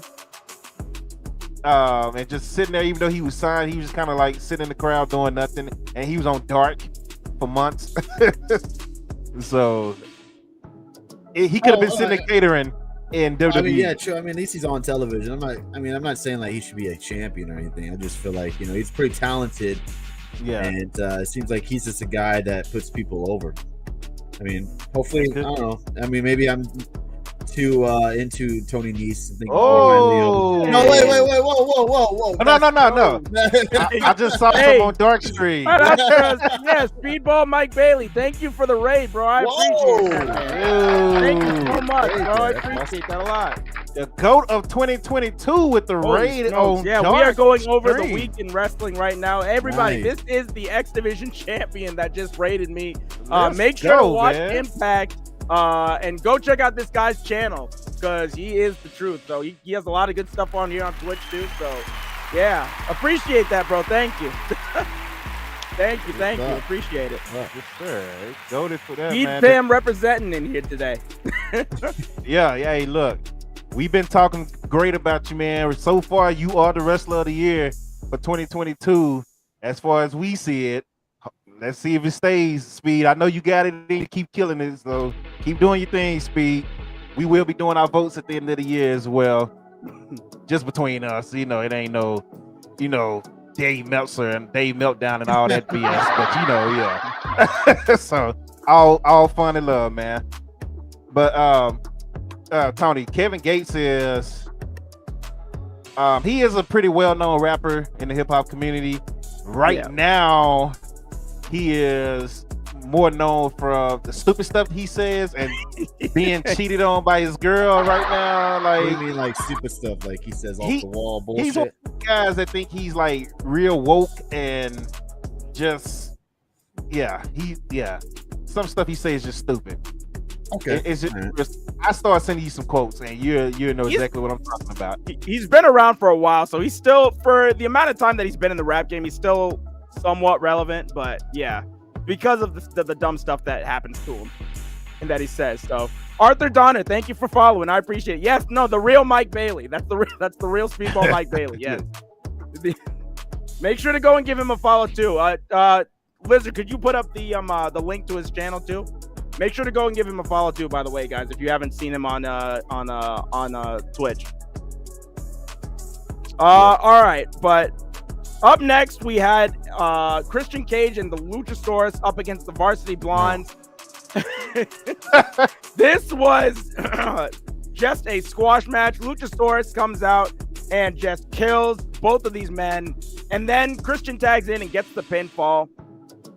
After this, Luchasaurus is putting Cage on his shoulders, and then all of a sudden we hear Jungle Boy's music. Jungle Boy starts to come down to the ring. Luchasaurus goes to the outside. This is the first time that Luchasaurus and Jungle Boy have seen each other in weeks since Jungle Boy is taken out, and Luchasaurus just gets out of the way and lets Jungle Boy go right after him. Apparently this is just a plan. He's chasing, Jungle Boy has a chair in his hand. He's chasing Christian Cage right up the steps out of the arena. I was a little disappointed because I was really looking forward to a Luchasaurus Jungle Boy showdown. And I was actually really enjoying Luchasaurus as a heel. Yep. So I didn't like this at all. I didn't like it at all. At all. I was like, are you serious? And that's just how you do it. He just goes out and turn around and then chase Christian. I didn't like it. It was too early for it to me. So yeah. Makes zero sense, man. I want him to make it make sense on why you have Luchasaurus join Christian, who's been bad mouthing him like the last couple of weeks, saying some pretty awful shit about Jungle Boy, and then now all of a sudden Jungle Boy shows up and he walks away and lets him do whatever he wants. It made no sense to me, and I'm with Dark too. I like what they were doing with Luchasaurus, building up to this dark character, and he's going out there and beating the shit out of everyone. I liked it. I thought it was actually a really cool character that they were building, and like he said, also I was looking forward to Jungle Boy and Luchasaurus, the eventual match, but it looks like we're not going to get that after what we saw on Wednesday. Maybe it's a a double turn. Maybe Christian is having Jungle Boy let his guard down and think that Luchasaurus is back on his side, just to double cross him again. Is that what you're saying? Like a double swerve. I thought about that too, but I was just like that. Why would he do that? Sometimes they do too much. So well, we'll get to that later, but yeah. So it's hour 2. So Jem Ross is out here now. Can I ask you something? Okay. Well, go ahead. Do you find it a bit ridiculous that Jim Ross has his own fucking entrance at the beginning of the second hour? It's like WCW doing Pyro all over again. I feel like it's him being very like egotistical type of deal where you can't do this shit during a commercial break. Commercial break. I was thinking that. Yeah, they could do that off air. They don't have to do it on air. Like, it feels like he's like being this big time, big shot commentator that he has to come out to his own ring entrance, and it's just I just find it a bit ridiculous. I was wondering to know if it was just me. I wouldn't think it would be a big deal normally, but on shows like Dynamite, where they're always trying to fit so much into a 2-hour time frame, I would think something like this doesn't really need to be on the main show, and that they can just kind of do that. And they have like these things on like Fight TV and other places where like if you're watching it, you're watching it without commercials anyways. So if you're getting it through that feed, you'll see Jim Ross coming in with his entrance and everything. So you could do it that way. You have like a special payment plan. So, I mean, it doesn't really need to be on TV. I think it might be just taking up time. Yeah, I kind of agree. We talked about this maybe 3-4 weeks ago. It was maybe like a month ago when JR was officially removed from Dynamite and moved to Rampage. And we was like, they just bring JR out in the second hour just to kind of keep his ego, because he basically low-key got fired from Dynamite for Taz. Basically, that's... Hey, and the commentating has been a lot better with JR out of yeah, with JR and Tony gone, and it's just Taz and Excalibur. They are a great team together. They're a great team together. So yeah, they do that to, I guess keep him happy, keep his ego intact. Yeah, that's exactly what they're doing, Tony. So yeah, that's exactly what they're doing. Up next, the FTDW Open Challenge. Ricky Starks against Cole Carter. Two dimes from NXT. Yes. Rise from the grave. Yep. They mentioned about him sleeping with the fishes. That was like the last thing that was said on NXT, right? So you would have more knowledge about that. So how? You talking about as far as him? As far as him being on NXT, what was the last line that D'Angelo had said about him before? I can't believe he tried to take my seat, so now he sleeps with the fishes. Yeah, there you go. There you go. So they brought that up here. Starks just hits him with like a big lariat. Carter was fighting back. The crowd did not like Carter. Everybody was a big Ricky Starks fan. But I would say that Cole Carter actually looked really good in this match. I thought he got a lot off. Ricky Starks still ends up coming away with the win, still retains. It was a good match. I think it was a better match for Cole Carter, just to get his stuff in and kind of to be there. But what did you guys think of Cole Carter on AEW? I like how ex-WWE guys, you notice JR likes to talk them up a lot compared to what he do to AEW original guys. He talks up Tony Nese so much. He talked up Carter. And it was somebody else recently. I was like, man, he is really talking this guy up. And he was another ex-WWE guy going up against AEW original. I can't even remember who it was. I'm gonna have to go back and look. But JR loves talking these guys up.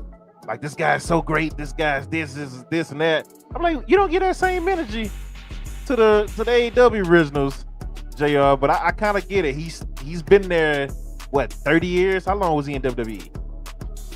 A long time. And he pretty much recruited a lot of these guys as well. So yeah, I mean, I get it, but I noticed that recently. So, but Carter looks fine. He was decent. That's what I thought about him. Tony, what you think?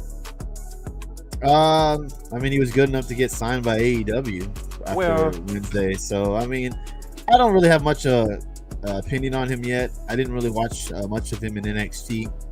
I only knew about him because he got released and he showed up very, very soon onto AEW. Yeah. Only thing I get out of this is I think Ricky Starks deserves another guy. I think deserves a little bit more than what he's doing on AEW, defending that FTW title, a worthless title. I mean, that title means nothing in AEW, and I feel like Ricky Starks should be feuding on a higher level. Not world title maybe yet, but TNT title. Something he could be a those serious lines. contender against Wardlow. Yeah, I mean, he's so damn talented. His charisma off the wall. I mean, this dude is too good to be defending a meaningless title that means absolutely nothing, which he'll probably lose to Danhausen next week. So I mean, just this doesn't make sense to me. Don't say that. He I was gonna say right after this, Starks got on the microphone and said he has more in the tank and welcomed another challenger. And Danhausen came out and answered the call. And that match was announced for Fight for the Fallen next week. Also, I forgot to mention this, but when that graphic for Stark versus Danhausen showed up, the crowd at the Ring of Honor show popped really loud for Danhausen. Because this was a Ring of Honor show, so people wanted to see Danhausen at this show, and he never showed up. They love Danhausen at these shows, so I guess which hasn't really been, I would say, replicated in AEW to that extent, because this was crazy. Like, people were really, really, really high on Danhausen. I mean, they cheer for him a lot. They pop hard for him in AEW too, and I just be like, all right. I'm still trying to learn Danhausen because I didn't watch him much on the indie scene. So I'm still trying to learn him, and from what I'm seeing, I'm just like, all right, he's funny, but he's like that. I look at him as like R-Truth.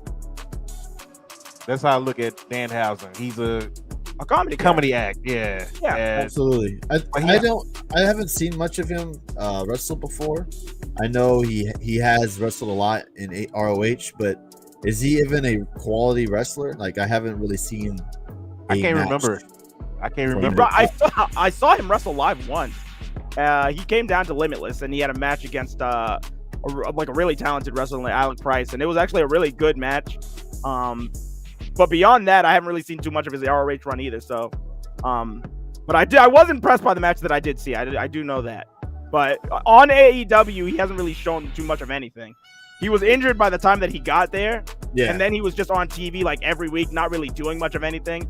And he still really hasn't had any solid matches since coming to AEW. So he hasn't really had much to do with anything. The one match that he was on TV was that match, Tony Nese match. He got squashed. That match ended in like 10 seconds. So. Is he done with Hook? Did I miss something? Are they broken up? We're not a team anymore? And I was just about to ask. That's every week. Every week. We don't know what's going on with Hook, with Danhausen. We don't know what's going on with that. Look, I got a question. Since we always talking about WWE and dumb, who's gonna get on the next pay-per-view? Who's gonna have a pay-per-view match first? Dom, Mysterio, or Hook? Who's gonna have the next pay-per-view match first? Hook already had a pay-per-view match, technically. No, we're talking about. Oh, you mean the next one? Who's gonna have the next one? Who's gonna get the first one between those two? I would say Dominic. I mean, he's probably gonna get put on SummerSlam to some extent. Yeah, Dominic, right? Because of his fucking last name. Other than that, he's shit in the ring. I don't even know why he's even on Raw or even on television. Damn. Good Lord. Just saying. Get the tables, ladies and gentlemen, in the building. Make sure you follow. I mean, there's no one worse other than maybe Becky Lynch. Man, look, we're not doing this tonight, man. Hey, let me kick him off screen real quick. Get him out of here. Oh shoot. Up next, Tony Schiavone was with Athena, Chris Statlander, and Willow Nightingale. Athena thinks the AEW Women's title would look good on Statlander's waist. The TBS title would look good on hers. And Willow wants everybody to put their hands in the air so they can go crush some baddies. They had a 6-man later that night. Holy smokes, we'll get to that later. All I'm gonna say is I think somebody watching our show, Dart. I'm just saying.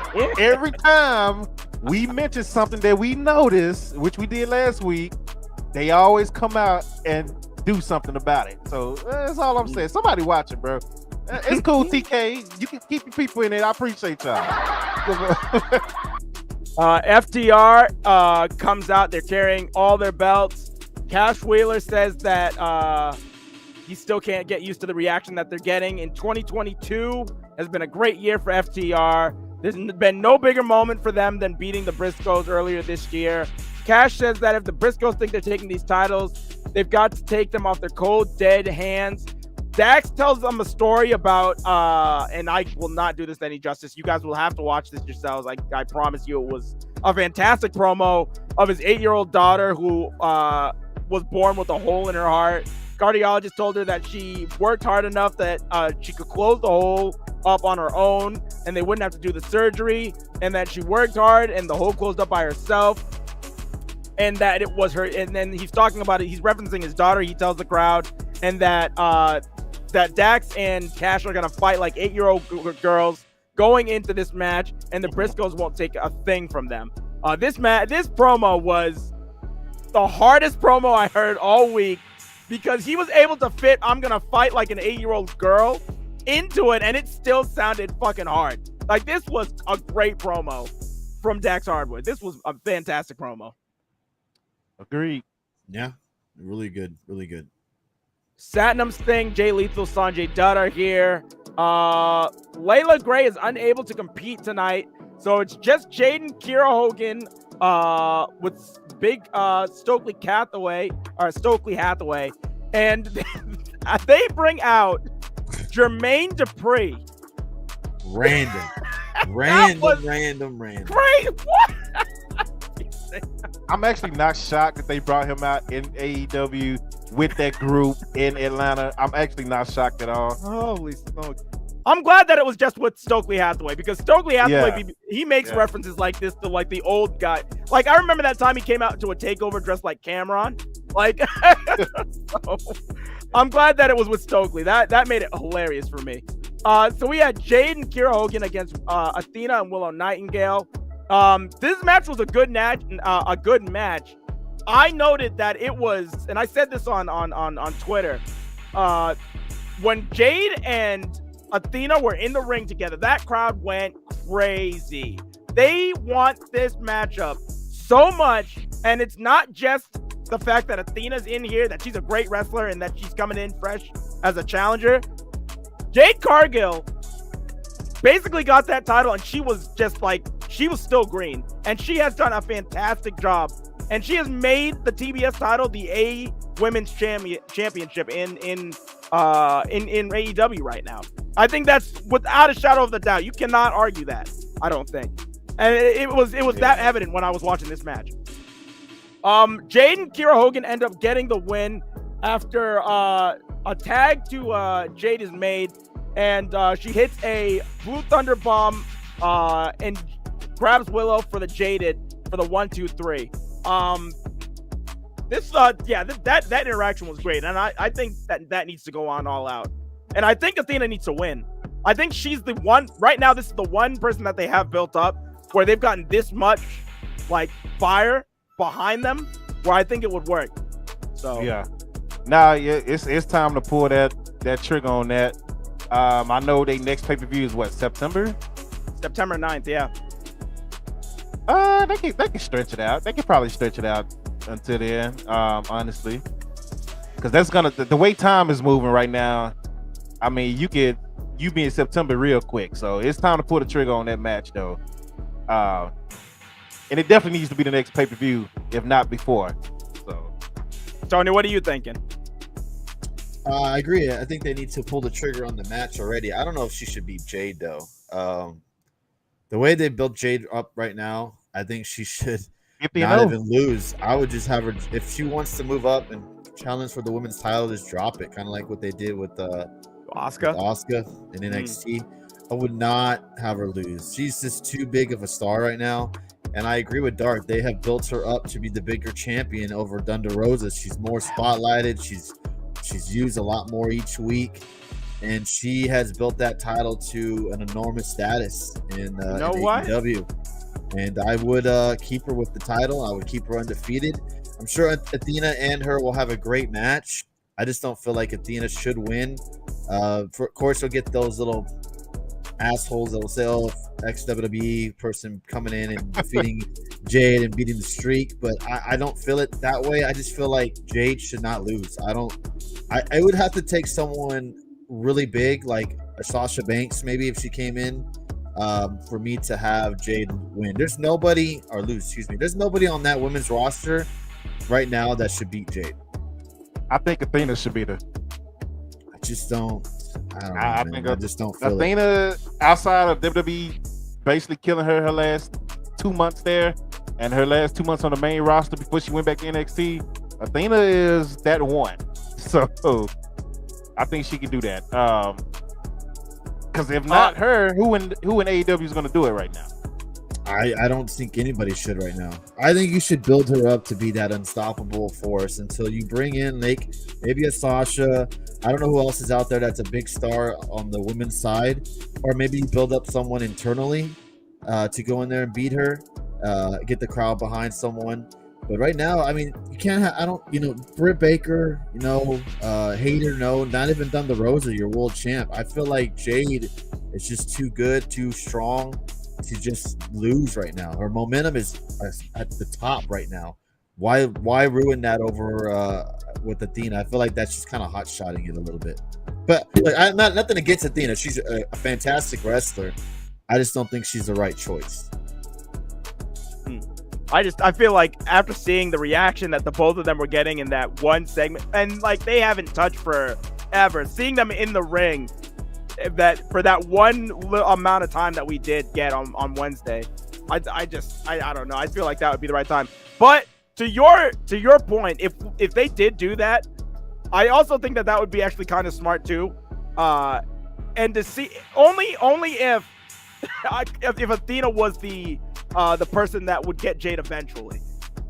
No, because if they let Jade drop the title, like if you have it so that Athena gets like within a hair of getting close to Jade again, but then Jade just drops the title, goes to Thunder Rosa, takes out Thunder Rosa. Now she's even higher up the totem pole, and now Athena has to work even harder to get to her. Build this up to another pay-per-view later on down the road. That could be an even bigger. You could even have an even bigger setup than you have now. But I just think it needs to be these two at some point. Is all I think. Now, here's a question for you guys, and I know we can move on after this. Do you, if Athena was to win, do you have her win clean, or do you have her kind of do some type of cheating or shenanigans? No, she has to win clean. Her winning clean over Jade, who's right now 50-0, I believe. Yeah, that elevates her so much. Like instantly, she's there. You know what I'm saying? By being the first person to beat Jade, and then Jade can always come back later on. She can run through some old women, get her a couple of wins back, and then they do the rematch, and whatever happens. So I don't think it's gonna kill Jade if she end up losing to Athena out of all people. Now if she lost to even, I could kind of low-key see her losing to Statlander a little bit, but not the way they've been using Statlander. But yeah, right now Athena is the only one on that roster that could, if she won, I'd be like, okay, good. Other than that, I can't see nobody else. I don't even think if you have her lose, her momentum stops. I just feel like why have her lose now? And I like Dark's idea, have Athena and Jade. Athena comes this close to beating her, and have Jade drop the title, go after the World Women's title, win it, and then have Athena climb back up and try to beat her. You would really get the fans emotionally invested into that match. Up next, we had Tony Schiavone with Thunderstorm. Next week, we have got Miyu Yamashita coming to America to fight Thunder Rosa for the AEW Women's title. Britt Baker is there with Jamie Hayter, and she says we need less Thunder Rosa promos. Britt wants herself and Jamie Hayter on Rampage. She did it again. She said the same thing last week. Yeah.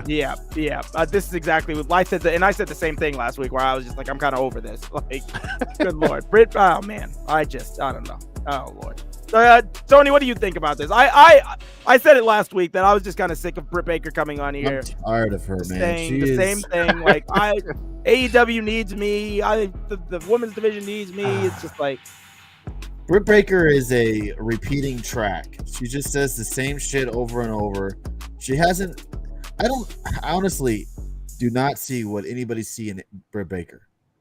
She's not a great wrestler. She could talk, but she repeats herself constantly. And she's holding down Hayter, who's in her group as well. I feel like Britt Baker's trash, shouldn't be on television. Have her off for the rest of the year. Nobody would miss her. And now they're trying to scratch her back into the women's world title picture. For what? For why? I just don't understand it. And I feel bad for Thunder Rosa because she deserves better than facing Britt Baker again. possibly. Yeah, I don't want to see that again, bro. Honestly, I ain't gonna lie to you.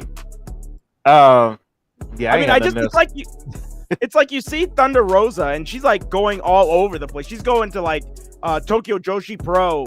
You've got all these other people going to different promotions. Willow Nightingale's going to ROH and doing shows there. Like, but what, like, since Britt Baker lost the title, what has she been doing? You know what I mean? We haven't seen her on any other like wrestling show. We've barely seen her on the main shows. Barely see her on Rampage. It's just like she just comes on every now and then to say the same stuff that she's normally saying. She is a broken record. And I do like, I don't feel the same way that Tony feels about Britt Baker. I like Britt Baker, but I can't even deny, like, this has just been like, it's just been, I can't. I can't. We came up with a term on our shows. It's the Becky Lynch. Okay, well, that's true. She said Becky Lynch she's treatment. literally a dentist. She's got a real job. Okay. And the thing is, with the Becky Lynch treatment here, Britt Baker, same thing with Becky, only has good matches when she's against someone that can carry her ass in a match. And it's facts. Look it up. Jeez. Just saying. Look at all who Britt Baker has faced and had good matches with. All of them have been 10 times better. That's true about Britt, but I don't know about Becky. But whatever. Whatever. I was waiting for him. That's fine. That's fine. I'm just saying. I agree with the Britt part, but hey, whatever you say. Oh, main event We'll time. say that for SummerSlam. Yeah, who's she facing at SummerSlam? Oh, shoot. Oh, the person that better win that match. We gonna do our predictions in a minute. Go ahead. Main event, we've got barbed wire everywhere. With the Jericho Appreciation Society suspended in a cage. Eddie Kingston against Chris Jericho. The match starts. Kingston just immediately starts punching Jericho in the face with a microphone. These guys go through a bunch of spots. If you guys want to watch the match, you can go ahead. I'm just going to kind of skip to the end because for as crazy as this match was at the beginning, it immediately falls apart at the end when Anna Jay comes down to get into Tay Conti's face. So Ruby Soho has the controls to the cage that has the Jericho Society suspended that's above. Why she was outside there. I was wondering why she was ringside. Okay. So Ruby Soho is in control of the controls that hold the Jericho Society up on their cage. Tay Conti, she also has she's also injured. So her arm is fucked up. Tay Conti comes down, easily beats up Ruby Soho. So Anna Jay comes down. Anna Jay's talking to Tay Conti. She's like, why are you doing this? You're not like this. You're my friend. You're a good person. Blah, blah, blah. It's a swerve. She just ends up beating up Ruby Soho too. So now both of them they're still friends. They're still whooping on Ruby Soho. They take the controls. They lower the Jericho Appreciation Society down. In true wrestling fashion, and, Tay Conti takes the key for the cage, goes over and tries to unlock the cage. The cage won't unlock. So Danny Garcia is just like, we're supposed to be in the ring. He's panicking. Just goes right through it. He just goes right through the cage. Matt Menard is right behind him. Cool Hand Ange and Jake Hager, they just end up going right through the cage. This thing was never unlocked. They just all went right through the bars. They're all inside the ring beating up Eddie Kingston. Blackpool Combat Club, Santana, Ortiz come down to get rid of everybody that's already there, to get rid of the Jericho Appreciation Society. So now we just have Eddie Kingston and Jericho in the ring. Okay, cool. Then Sammy Guevara comes down to the ring. At this point, and I don't know why it never occurred to me. Oh, Google, shut up. Hey, stop talking. At this point, I don't know why. Google's mad at you. Google don't like what you said right now. At this point, I have no idea why this happened because I never crossed my mind that Sammy Guevara wasn't in the cage with the Jericho Appreciation Society. Bruh. But he comes down to the ring and he just starts beating on Eddie Kingston. Jericho ends up getting the advantage and gets the win on Eddie Kingston. So Oh, this thing has already been overbooked to hell. It gets worse because they get Eddie Kingston up. Eddie Kingston hits Sammy Guevara with a low blow. Jericho's supposed to go for another Judas effect, but everything is just so weird and mistimed. I recommend you go and watch the video because it's still up there. It looks so weird, mistimed, awful. Eddie Kingston just shoved Jericho into Guevara. Guevara just kind of falls out the ring, and Eddie Kingston just pushes him onto a board of barbed wire that was supposed to happen. It ended the show. This was terrible. This ending was horrible. Yeah. I was not a fan of this. Overbooking, man. Eddie Kingston did not look happy either. He looked pissed. I was just like, man, I would be too if this was the ending of my match, because this did not come off well. Yeah, I wasn't a fan. I think it started off well, but the execution at the end was way too overbooked. It was way too overbooked. I agree. Way too overbooked. He went. I don't even know what to say about it. It was just weird, man. Like, yeah, I don't know what to say, because even when he threw Chris into the whatever that was, the bed full of barbed wire, it was just like the crowd was like, oh, and that was it. They were dead. They went off air. It's like, yeah, it was a lot of confusion going on, man. There was a lot going on in that match, but I don't have nothing else to say. Somebody, what you got? All right, Tony, this is why you're here. What you got to say? Can we have AEW never do barbed wire matches ever again? I mean, for the love of God. I mean, the first one was a mess. This one wasn't even better. And then on top of that, the cluster of this. First, why did we need all that extra bullshit into the match with Jericho Society, with Tay Conti, shitty ass Sammy Guevara? Then you get Anna Jay turning heel. There's just so much going on in one match. That I saw that turn coming though, with the way they're doing the women. You can't even keep up what's going on because there's so much going on in the damn match. And then on top of that, the match itself at the end was horrible. You have Eddie Kingston try to do the spinning back fist. He totally botches it, totally whiffs on it. Missed, yeah. And then you have Jericho trying to do his lion salt and fucking breaks his nose during the move because the chair falls on his face. And then on top of that, usually matches like these are the blow-off match of a feud.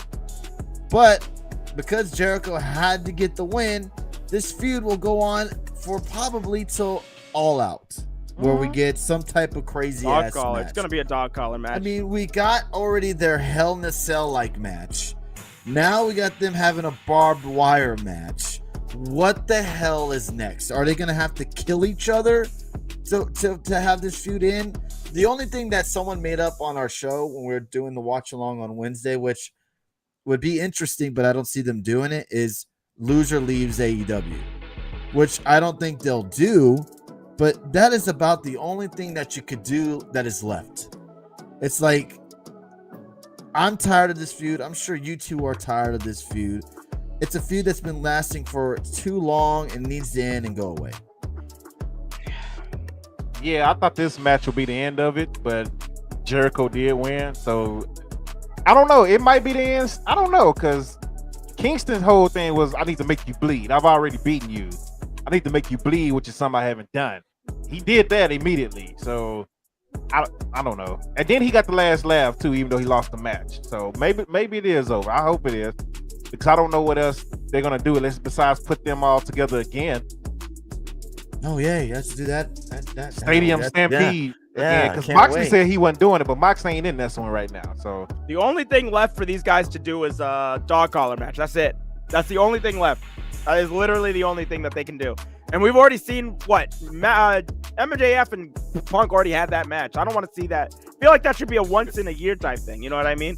Like, I don't think we should see it again. So dog collar matches should be very rarely had on wrestling. Yeah. Only when it's that real intense feud. And this feud has been an intense feud for months. It seems like they have no direction for Kingston. So let's just keep him with Jericho, keep him relevant against Jericho. Same thing with Jericho. Keep him relevant, and have him feuding with Kingston. It doesn't make any sense. And then on top of that, all the cluster that happened during the match as well. It was horrible. It was bad. Yeah. Anything else on Dynamite, Dark? That was it. That was the show. Shout out to AEW Dynamite. I'm gonna give you about 60 seconds on Impact. I wasn't able to watch it yet, finish watching it, because once again I was in and out the house. I was gone, but I can give you some important things that happened. The Knockouts World Champion Jordan Grace teamed up with Mia Yim in a loss to VXT. That team is Deonna Purrazzo and Chelsea Green. Chelsea Green and Deonna Purrazzo also became the #1 contenders for the Knockouts Tag Championship as well during the show. Mike Speedball Bailey, ladies and gentlemen, the guy that rated Dark earlier, defended his X Division Championship against Cody Deaner. Mike has been defending this championship every single week. Every week he's winning. Ladies and gentlemen, this is a fighting champion for real.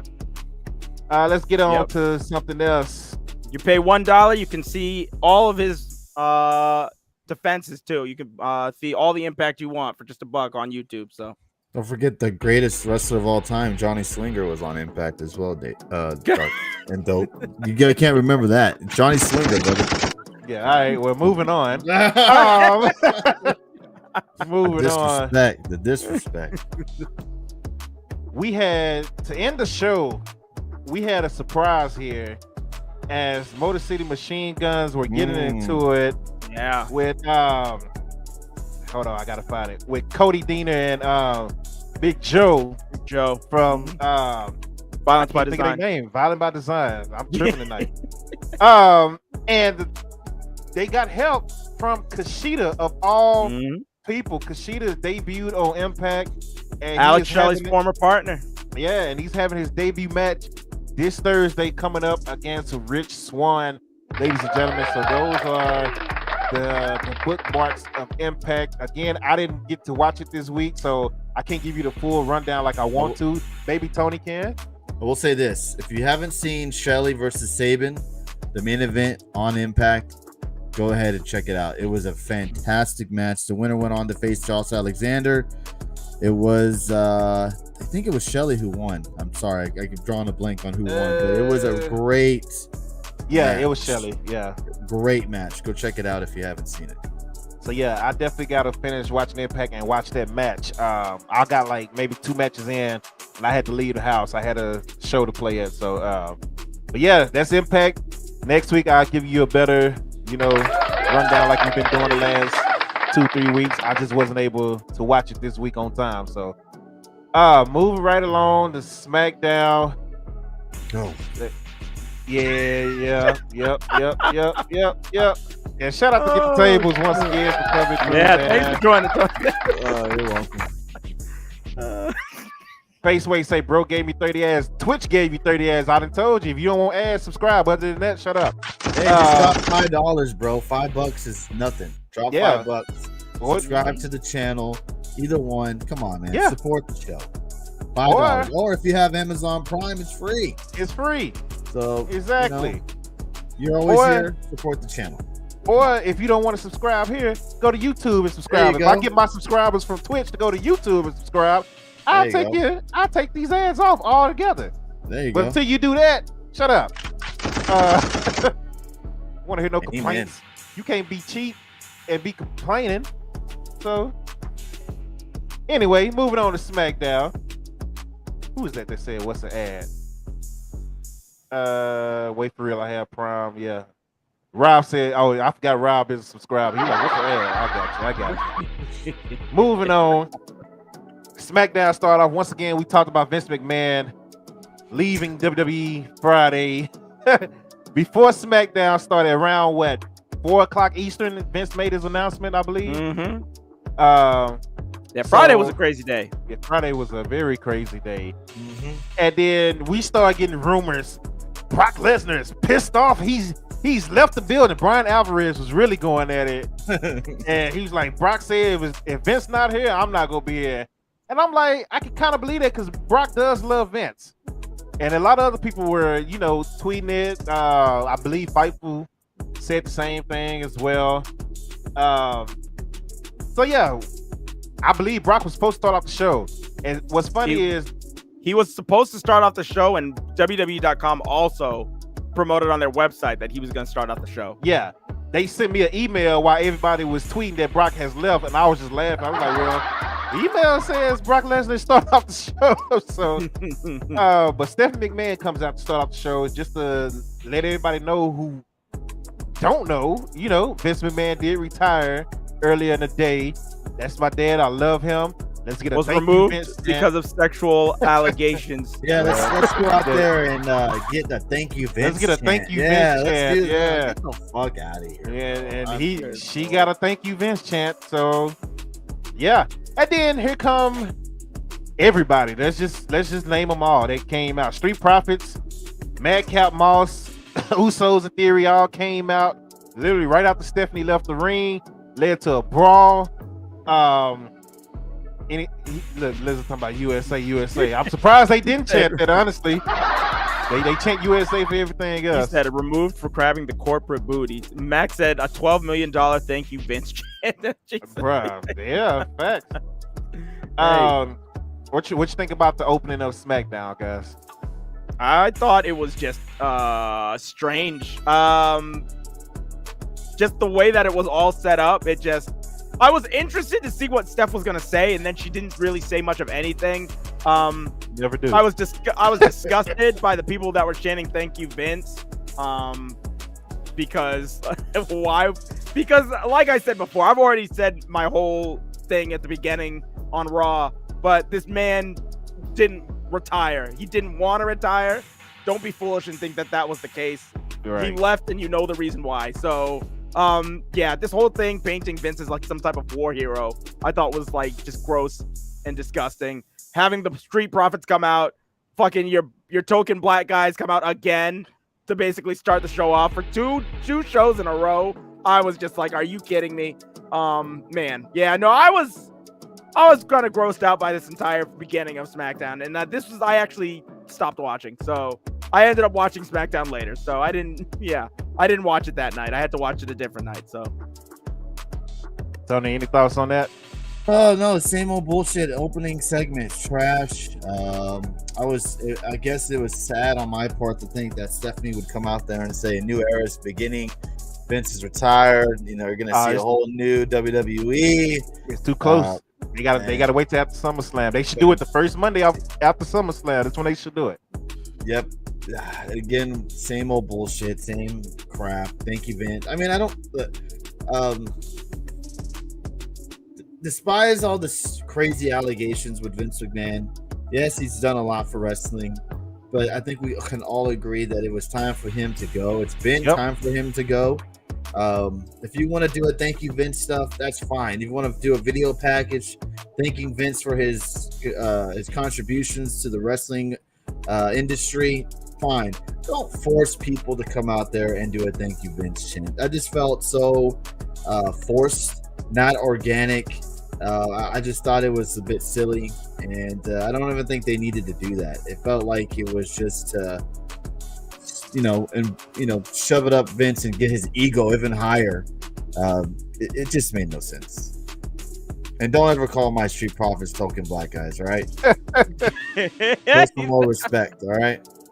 I like Street Profits. Yeah. In this scenario, it was real crazy how they were the first wrestlers to come out after that happened. So, yeah, to anybody that thought this episode was going to be any different because Vince retired earlier in the day, no, because we had a rematch between Ludwig and Shinsuke Nakamura. This time, Shinsuke takes the L, and then they get to the stage. It looks like he's about to get chopped again, and we like, I'm mad I did a watch along, by the way. I'm not doing a more SmackDown watch along. First time doing a watch along in a long time as far as weekly show. If you see my reactions during the show, I was like this. I was ready to get that shit over with. I was so done with that show. Yeah, never again. I'm done. With those weekly watch alongs. Go to Get the Tables and watch his. I was gonna say, you and Dave got the strength. guys, 'cause I don't know how y'all do that every week. That's No, great. it takes a lot. Trust me. I told Dave Friday, if it wasn't for the Vince McMahon announcement, I don't know if I wanted. I don't even know if I want to do SmackDown watch alongs anymore. Because SmackDown is trash, man. It is bad. It has been bad for the last 2 months, and I just don't see how I don't know how we do it. I don't know. It's just bad. Like I said, my hope is by Survivor Series, realistically, they'll have turned everything around. That's freaking 4 months away. Oh my god. So what's after the Clash at the Castle? Is there another pay-per-view after that? It's October, so would it be Hell in a Cell? Yes. Okay, no, so by Hell in a Cell happened. Yeah, that already happened. Oh, that's right. That's so with Cody Rhodes. Yeah. I can Google it. Probably nothing. It can't be nothing.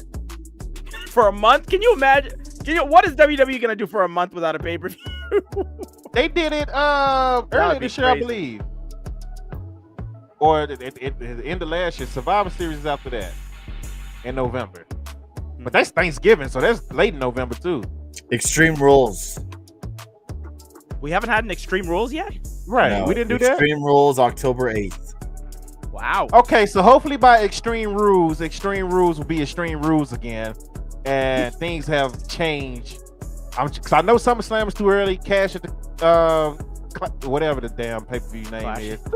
Clash at the Castle.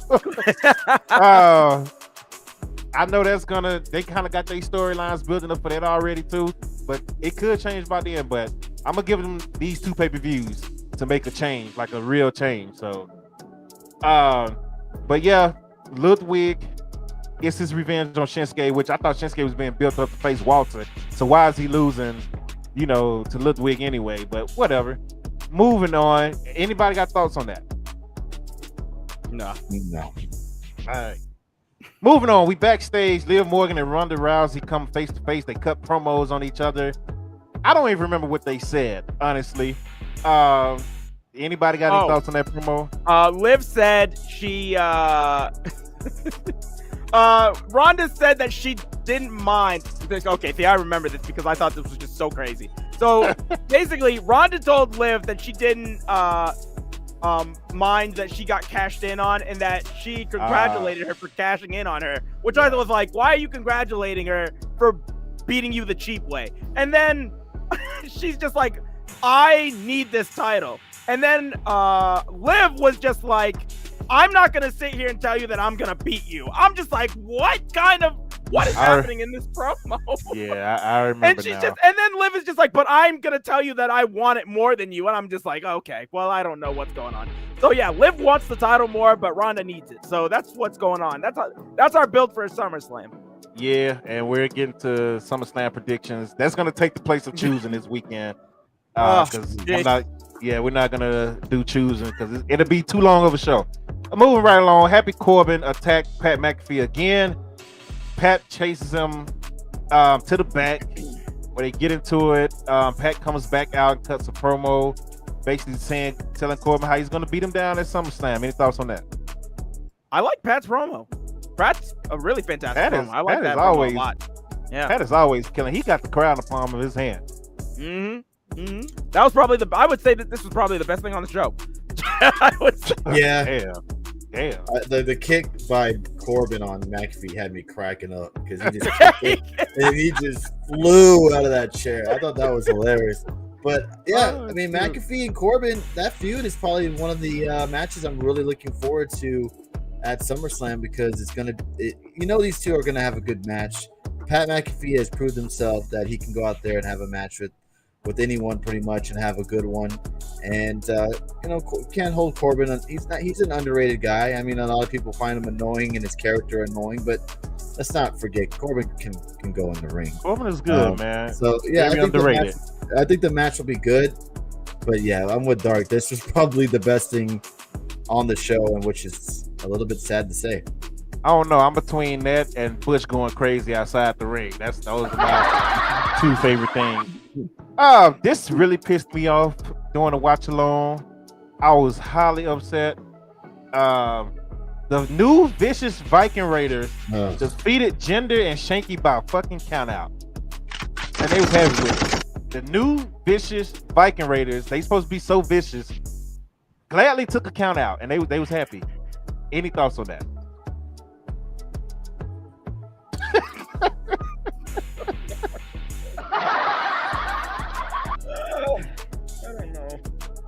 I have no thoughts on that because it's fucking horrible. This is Shanky and Jinder. Like, who gives a shit about those two guys? One dances and Jinder sucks. I mean, nobody gives a shit about them. And poor New Day. They did run, Rob. You're right. That's another thing that pissed me off. I feel bad for the New Day. You got Xavier coming out with a unicorn mask on. Right. I mean, they don't. It's just, you could tell New Day's melded in. They don't give a crap. Man, best part was Xavier Woods dropping ROH in New Japan on commentator. Now you know Vince is gone. That wouldn't happen if Vince was there. Yeah, he did do that. So that's just, it's crazy though, man. Like, think of where the New Day was like 2 years ago, man. Like, this is just nuts. You know what? I just thought of this. Imagine commentating now without Vince McMahon in their ear. Finally. Yeah. Yeah. That somebody brought that up to me, and they're just like, "Wow, what do you think Cole's finally doing without him?" Can you imagine for like who knows how many years Michael Cole has come to work with Vince just constantly just yapping. Now this is like the first time. Oh man, it's like it's about time. He probably still hears Vince. Here comes the big dog. Like an imaginary voice. Vintage Randy Orton. Yeah. That's such good shit, Cole. We still didn't get a match between Sheamus and Drew. Yet we got Sheamus coming out. Dude. You got Sheamus coming out, having a good old Irish Donnybrook match for next week. Finally, they about to have a match, and that's the type of match it's going to be. Any thoughts on that? Oh Lord, Birdman, that's probably what he was going for. Guy, that really is what that reminded me of too. They have been doing this for about a month, dude. Oh, it's Sheamus and Drew, and then it's Butch. Oh, it's Sheamus and Drew, and then it's Rich Holland. Then it's Sheamus and Drew, and they don't even have a match. Now they're having some type of fucking Donnybrook. I mean, dude, this is this might go to. I'm telling you, this might go to SummerSlam. No, like, you probably are right. He's probably right. Dark is probably right. I'm telling you. Watch something happen next week where Sheamus comes to the ring. He's just like, "Oh, I didn't have the right gear on," or some shit like that. This dude walks around with a fucking sword. Bro, that bent bent in the half. ropes every week. he bent that sword in half the last time he hit the ropes with it. I thought that was hilarious. It's like poor Drew McIntyre, poor Sheamus. This whole thing is just nobody's benefiting from this at all. This is just terrible for everybody involved. Can't wait till we get to Lacey Evans. Yeah, she's next. Lacey Evans comes out once again and does the same thing she's been doing for the last 3 weeks, but he cutting the promo, not fighting Aaliyah. Aaliyah just looking stupid. And then she lays Aaliyah out with the right hand again, the women's right.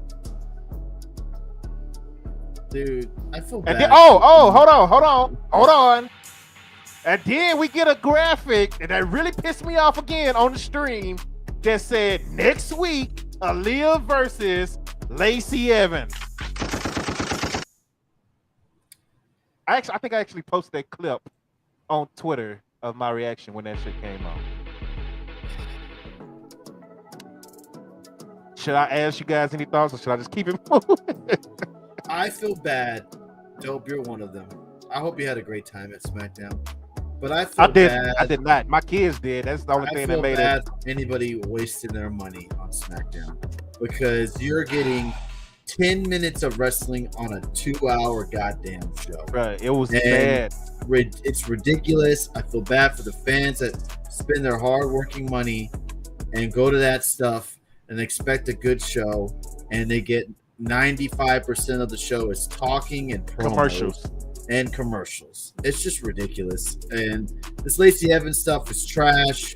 3 weeks in a row, she's come out there to do this, to know what's going to happen. Next week, she's going to beat Aaliyah in a minute. Hey, what's up, Dunk? How you doing? What up, Can't wait. Can't wait. This was terrible. When I took my boys, man, it was 40%. It was 50% commercials and people just standing around in the ring. It was 40% promos, 10% matches. Is that the one where? Did you go to the one where Austin Theory sat in the ring for 20 minutes? Is that the one you went to? No, that was last week. Oh my god! That's when Dark went crazy. Which one is that one? When Theory sat in the ring and Madcap Moss went. Oh yeah. Oh. Yeah. I went to the one where Gunther and Roman Reigns sat in the ring for 15 minutes doing commercials.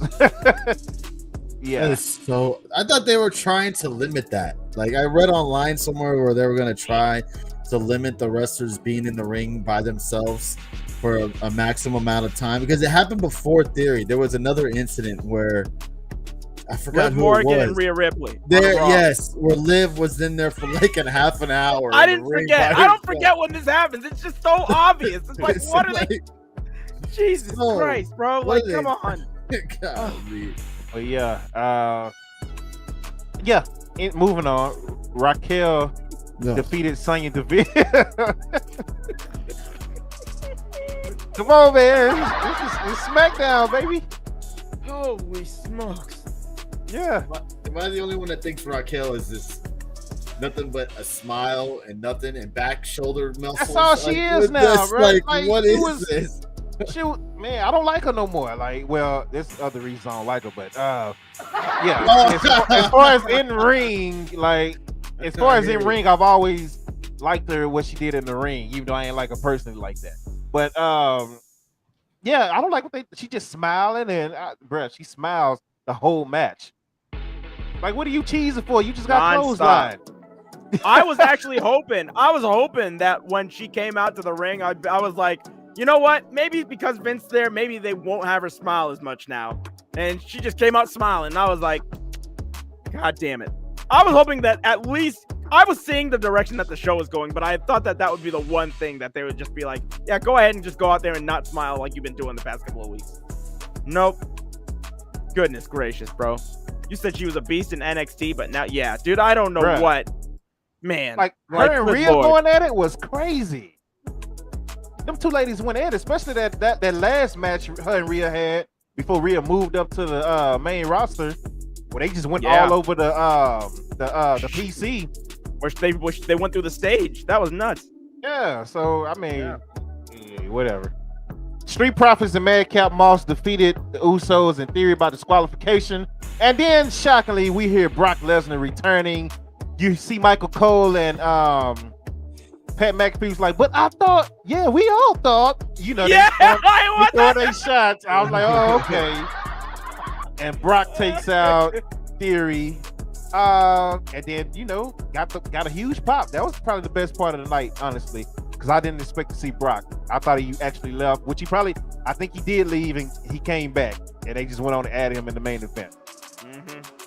So, thoughts on that? I hate these random 3-man matches that they're using to promote this rematch between the Street Profits and Usos, because I feel like the story that you have in front of you tells itself, where it's just like the Street Profits are just like, you guys barely escaped with your titles. You're saying that you're the best tag team in the WWE, but you didn't really beat us. We had our arms up. You didn't win. You could go off of the storyline alone and ride that to Survivor Series based off of that, but we're getting these nothing tag matches and these nothing singles matches with now Omos. Now we go over to SmackDown, we've got fucking Moss and fucking Theory involved. Like, it's just all bullshit, dude. I hate all of it. I think this is just dumb. And I really like that tag match at Money in the Bank. That was my favorite match of the night, but like, good Lord, what is this nonsense? I'm tired of seeing them together. Yeah. I'm already getting to that point. Yeah, it's 2K it's 2K Universe mode on random. Oh, so you got a rivalry you're gonna fight every week. Tony, any thoughts on that? I mean, Darkness pretty much summed it up. I mean, they're trying to add more people to the feud with the Usos and the Street Profits. Now adding Theory and Madcap. It just, I just want to know, why they're trying to showcase Angelo Dawkins a lot more now in the ring. All of us. I don't know if you've noticed that Dawkins been getting a lot more ring time than Montez Ford, and I'm not disrespecting Dawkins. That's why I think Montez is probably saying, "Hey, show some respect to my guy." But they hear the talk. Has gotten better. I mean, they hear the talk. But let's all be real. He's the Marty Jannetty of the group. I mean, no disrespect. No disrespect. I mean, come on, Montez is the star. I mean, I think we can all agree with that. I'm just curious to see why they're giving him more ring time than Montez. I'm not feeling it. But yes, I agree 100% with Dart. Well, then trash. Yeah, exactly. Definitely not my show of the week. That was SmackDown, ladies and gentlemen. We get the AEW Rampage. Before we do that, once again, thanks, Tony. Hey, if you want to leave, take a break, come back, or if you want to stay on, you're welcome to do whatever you want to do. After we do Rampage, we're doing our SummerSlam predictions, and that's it. I'll stay, sure. Why not? So, but once again, shout out to Get the Tables. Make sure y'all follow him.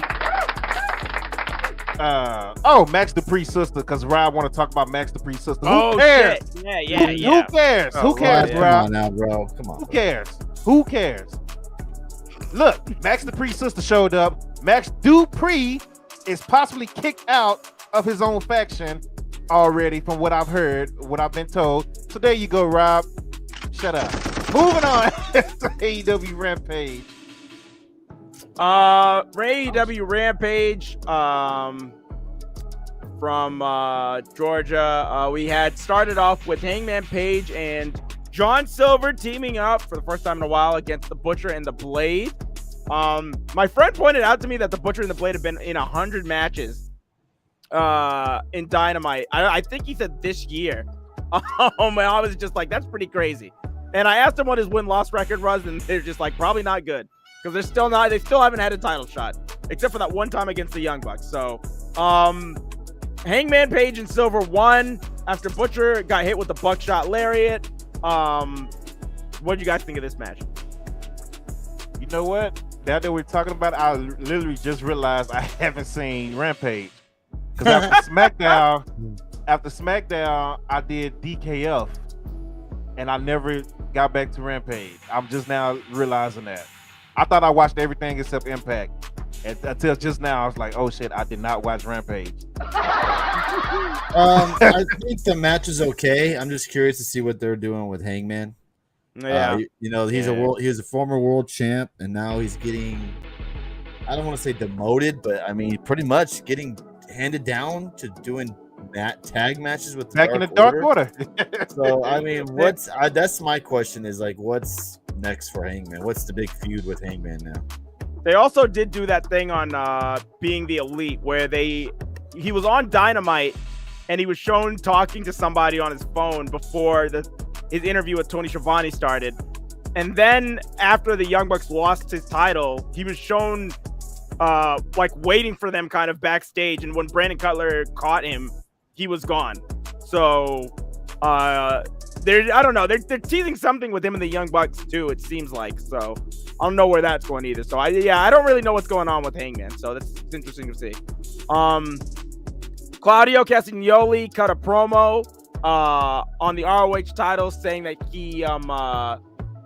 that it isn't championships that make him the best, that it's the fans, and that Gresham has tugged on Superman's cape, and nobody is going to hold a candle to Castagnoli in this ring.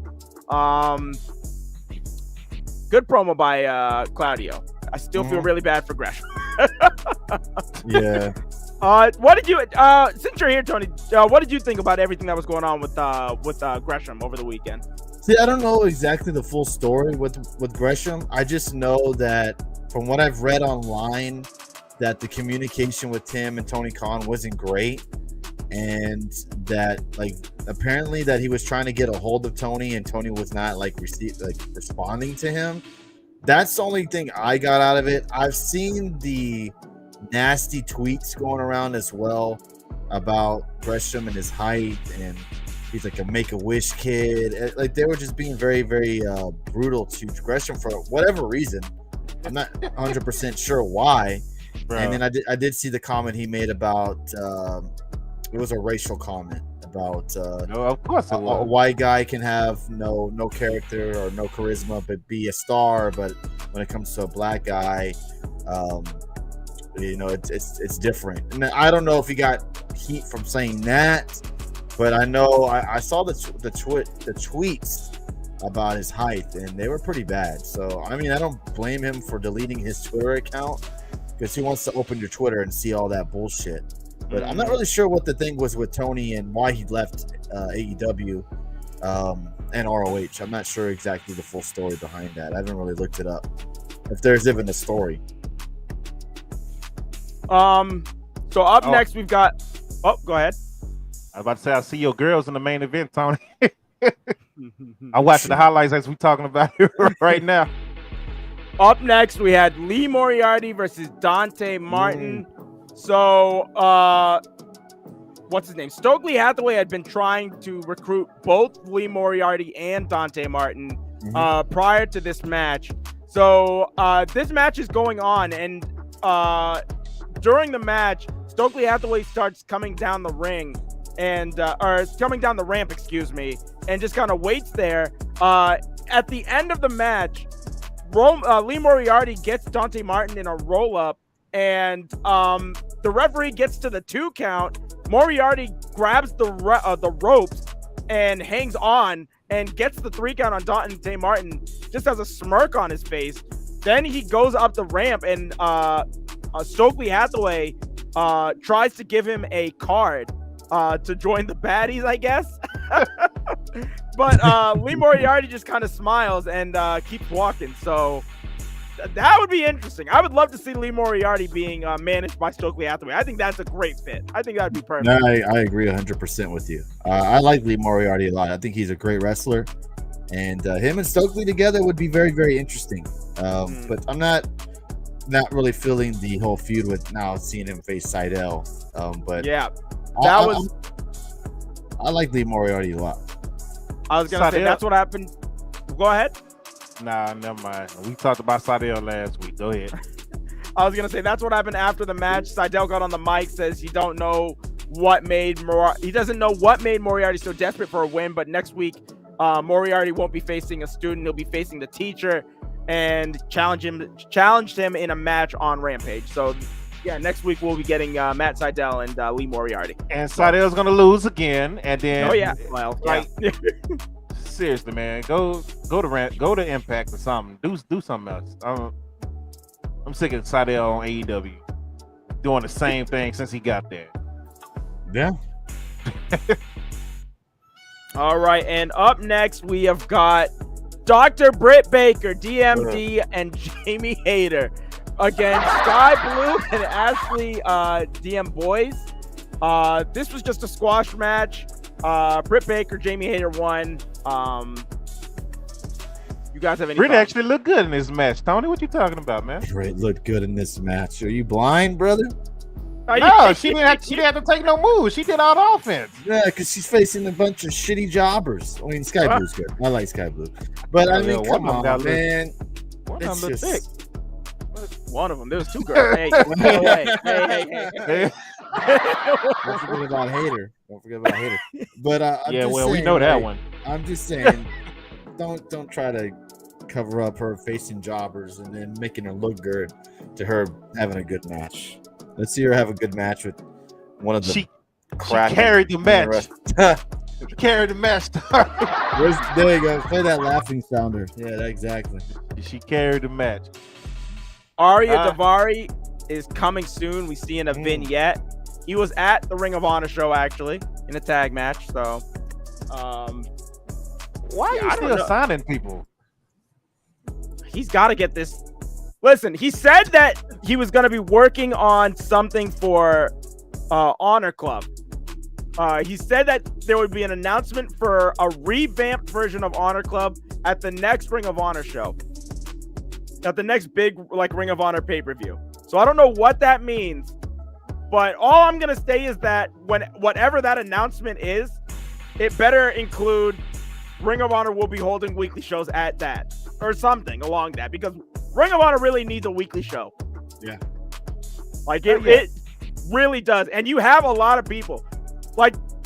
you could have so many people that could go after this pure championship title thing. The workhorsemen, like Anthony Henry and JD Drake. You could actually have JD Drake be serious in Ring of Honor and have really great tag matches. This is something that you could take on the road. This could essentially be a modern day type of NXT. You could get that fan base into Ring of Honor if you just take them on the road, and take them on the road if you wanted to. So let me ask you this: do you think the reason you haven't gotten a 3-man tag title or 6-man tag title, whatever you want to call it, Ring of Honor title, is because the Ring of Honor titles? Possibly, but they don't put the Ring of Honor titles on. I don't know, because none of those people are showing up in Ring of Honor though. Like they have all these 6-men in AEW, but none of them are going. Like I don't see the House of Black going to Ring of Honor if that starts up. You know what I mean? I don't see the Elite. Like the rumor has been that Tony Khan has been waiting for Kenny Omega to come back so him and the Young Bucks can start the trios division. So I get like that would make sense, but like I don't see any of those teams. Like the teams, the 6-man groups that they have, House of Black, Death Triangle, all these teams they seem way too established and big right now to be moving back down to ROH. I feel like you should just start a division now. I was hoping that the Atlantic Championship would be that when they were announcing a new championship on that episode of Dynamite, and then instead it ends up turning into the Atlantic title. But that's kind of doing its own thing now because we don't see that on AEW at all. Pac is just taking that title all around England, so you can still have another title on Dynamite that'll be defended all the time, but they're just waiting to pull the trigger on that. So, up next we had Lil Scrappy coming out. Oh gosh. This was the final rapper that we had on Dynamite or Rampage throughout the week. And no, he's a wrestler now, by the way. Wait, what? Shut up. No, he's been wrestling for like 2 years now. Seriously? Yes, Master P has a wrestling company, and Scrappy has been House of wrestling Glory. in it. Yeah. He's a wrestler. So you might see him in the ring in AEW. I'm just saying. Him and Billy Gunn. What the fuck? Just saying. Oh man, that is hilarious. Oh my god. All right, well, Lil Scrappy, the wrestler, is here to judge a rap contest between Max Caster and Austin Gunn. That's crazy. Holy smokes. Yeah. I'm not gonna try and say any of these lines. Basically, Austin Gunn made fun of the fact that Max Caster used to date Chris Statlander, which I didn't even know that. I thought that was the most interesting part of this whole thing. Do you guys have anything to say about that? Nope. No, I thought the rap contest was. I think they tried to play off the New Day Usos rap battle. That's because I was gonna say that's the problem. They because you had those guys in the background doing that and like reacting to every rap that they were doing. I just thought it was a little bit overdone there with the people in the back, and I didn't even think the rapping was that great from either one of them. And you could tell Austin Gunn, I know he's like a legit rapper, I guess. I don't know if he how good he is, but is he? That's he's decent. He's decent. I think he held back a lot to let Max Caster get the win there. I was gonna say I listened to a podcast and they thought that Austin Gunn did a better job than Max Caster. Yeah, I don't say it too. I don't feel like it was that great of a rap battle. It could have been a lot better if they kind of let them kind of go just do their own thing, because Austin Gunn probably would have destroyed him. Yeah. But yeah, it was okay. Final match of the night, which I didn't see this and I didn't even realize this was on the card. Christopher Daniels versus Jay Lethal. That's a lot in 1 hour. Good Lord. Yeah. Yeah. These two, like I said, I didn't see this match. But Tony, it sounds like you did. So, Jay Lethal got the win. How was the match? I thought it was a good match. Yeah, I mean it's classic Lethal Christopher Daniels. I didn't know the history behind it because I was always curious to why Daniels was so offensive towards Jay Lethal and his comments towards Samoa Joe, but I didn't know that they were like a team in Impact and they were very close friends. So I did enjoy kind of the storytelling. If you didn't know that, you would had no idea why Christopher Daniels is coming to the rescue. But I thought the match was good. Of course, Lethal got the win. But yeah, it was just your basic one-on-one match. Lethal gets the win, looks strong going into the ROH pay-per-view. Yep, and that was Rampage. That was the goal. So going up to quarterfinals. Well, there it is. Let's get into our SummerSlam predictions, ladies and gentlemen. And then we do show of the week, superstar of the week, and we are. What just happened? I don't know. Hold on, man. Oh shit. Okay. Hey. Yeah, we're back. I don't know what the hell that was, but since we want to come on, let's go ahead and put it in the background. SummerSlam. Hey. Prediction. Start off Pat McAfee versus Happy Corbin. Who you got? I'll say I'm gonna say that Baron Corbin will win only because I want to see this match continue at Extreme Rules. That's the only reason. Actually, you know what? It's WWE. That it doesn't make sense like that. Oh, yeah, I'm gonna say that Pat McAfee. I'm gonna say Pat McAfee wins this. Yeah, Pat McAfee wins. Have you noticed you got two former Colt players fighting each other in the Tennessee Titans stadium? Yeah. Like that's a rival team, but they probably go boo both of them. But Pat McAfee should win. He lost his match to Theory at WrestleMania. But so I think he should win this one. Seth Rollins versus Riddle. Oof, that should be a good one. Oh yes, this. I'm looking forward to this match the most actually on the entire card. I got Seth, man. Seth better win. He ain't won all year in the pay-per-view. He got to win. I'm going for Seth. I mean, I think he should, but I don't think he will. I'm gonna go with Riddle. Yeah, I'm with Dart. Riddle. Well, expect me to talk shit Saturday on the watch along, just ladies and gentlemen. Just let you know. We're getting the predictions out the way now, so y'all can know. Did y'all see that stat though going around that Rollins has lost the most matches in 2022? It's like 50 something losses. I believe it. It's insane. I heard there's some heat between Rollins and Riddle. I know there was. There was. That was a long time ago. I don't think there is any anymore. They squashed that. Yeah. They on up, down playing video games together and everything. Yeah. Becky is there too. So, The Miz versus Logan Paul. Oh. Logan Paul's probably gonna win. I'm gonna go The Miz. I think I'm gonna take The Miz too. Yeah. Bobby Lashley versus Theory, U.S. title match. Lashley.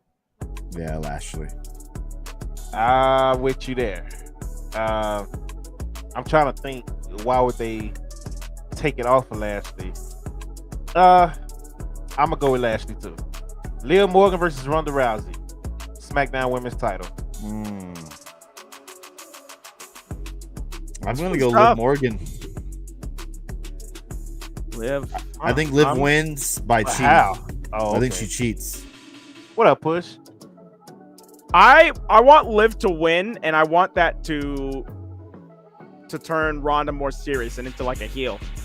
I want Liv to win, and then I want Ronda to just beat the living crap out of Liv Morgan. Like, because people will boo the hell out of Ronda for that. So that's what I want. Like I'm not confident in Liv after the way they've been talking, bro. I don't know. She told you that she can't beat. She doesn't think she'll win. Yeah, like yeah, she said what she doesn't think she can beat her, but she has to win. But she wants it more. So I think she cheats to win. I think she'll cheat. I'm getting mad thinking about this, but knowing WWE, this might happen. Liv will get the win because of Natalya distracting Ronda Rousey. Okay. That Bailey that's comeback a happens. I wish. I hope so, Push, but who is she going to attack when she come back? So I'm thinking that predictions for over or under how long Ric Flair is in the ring.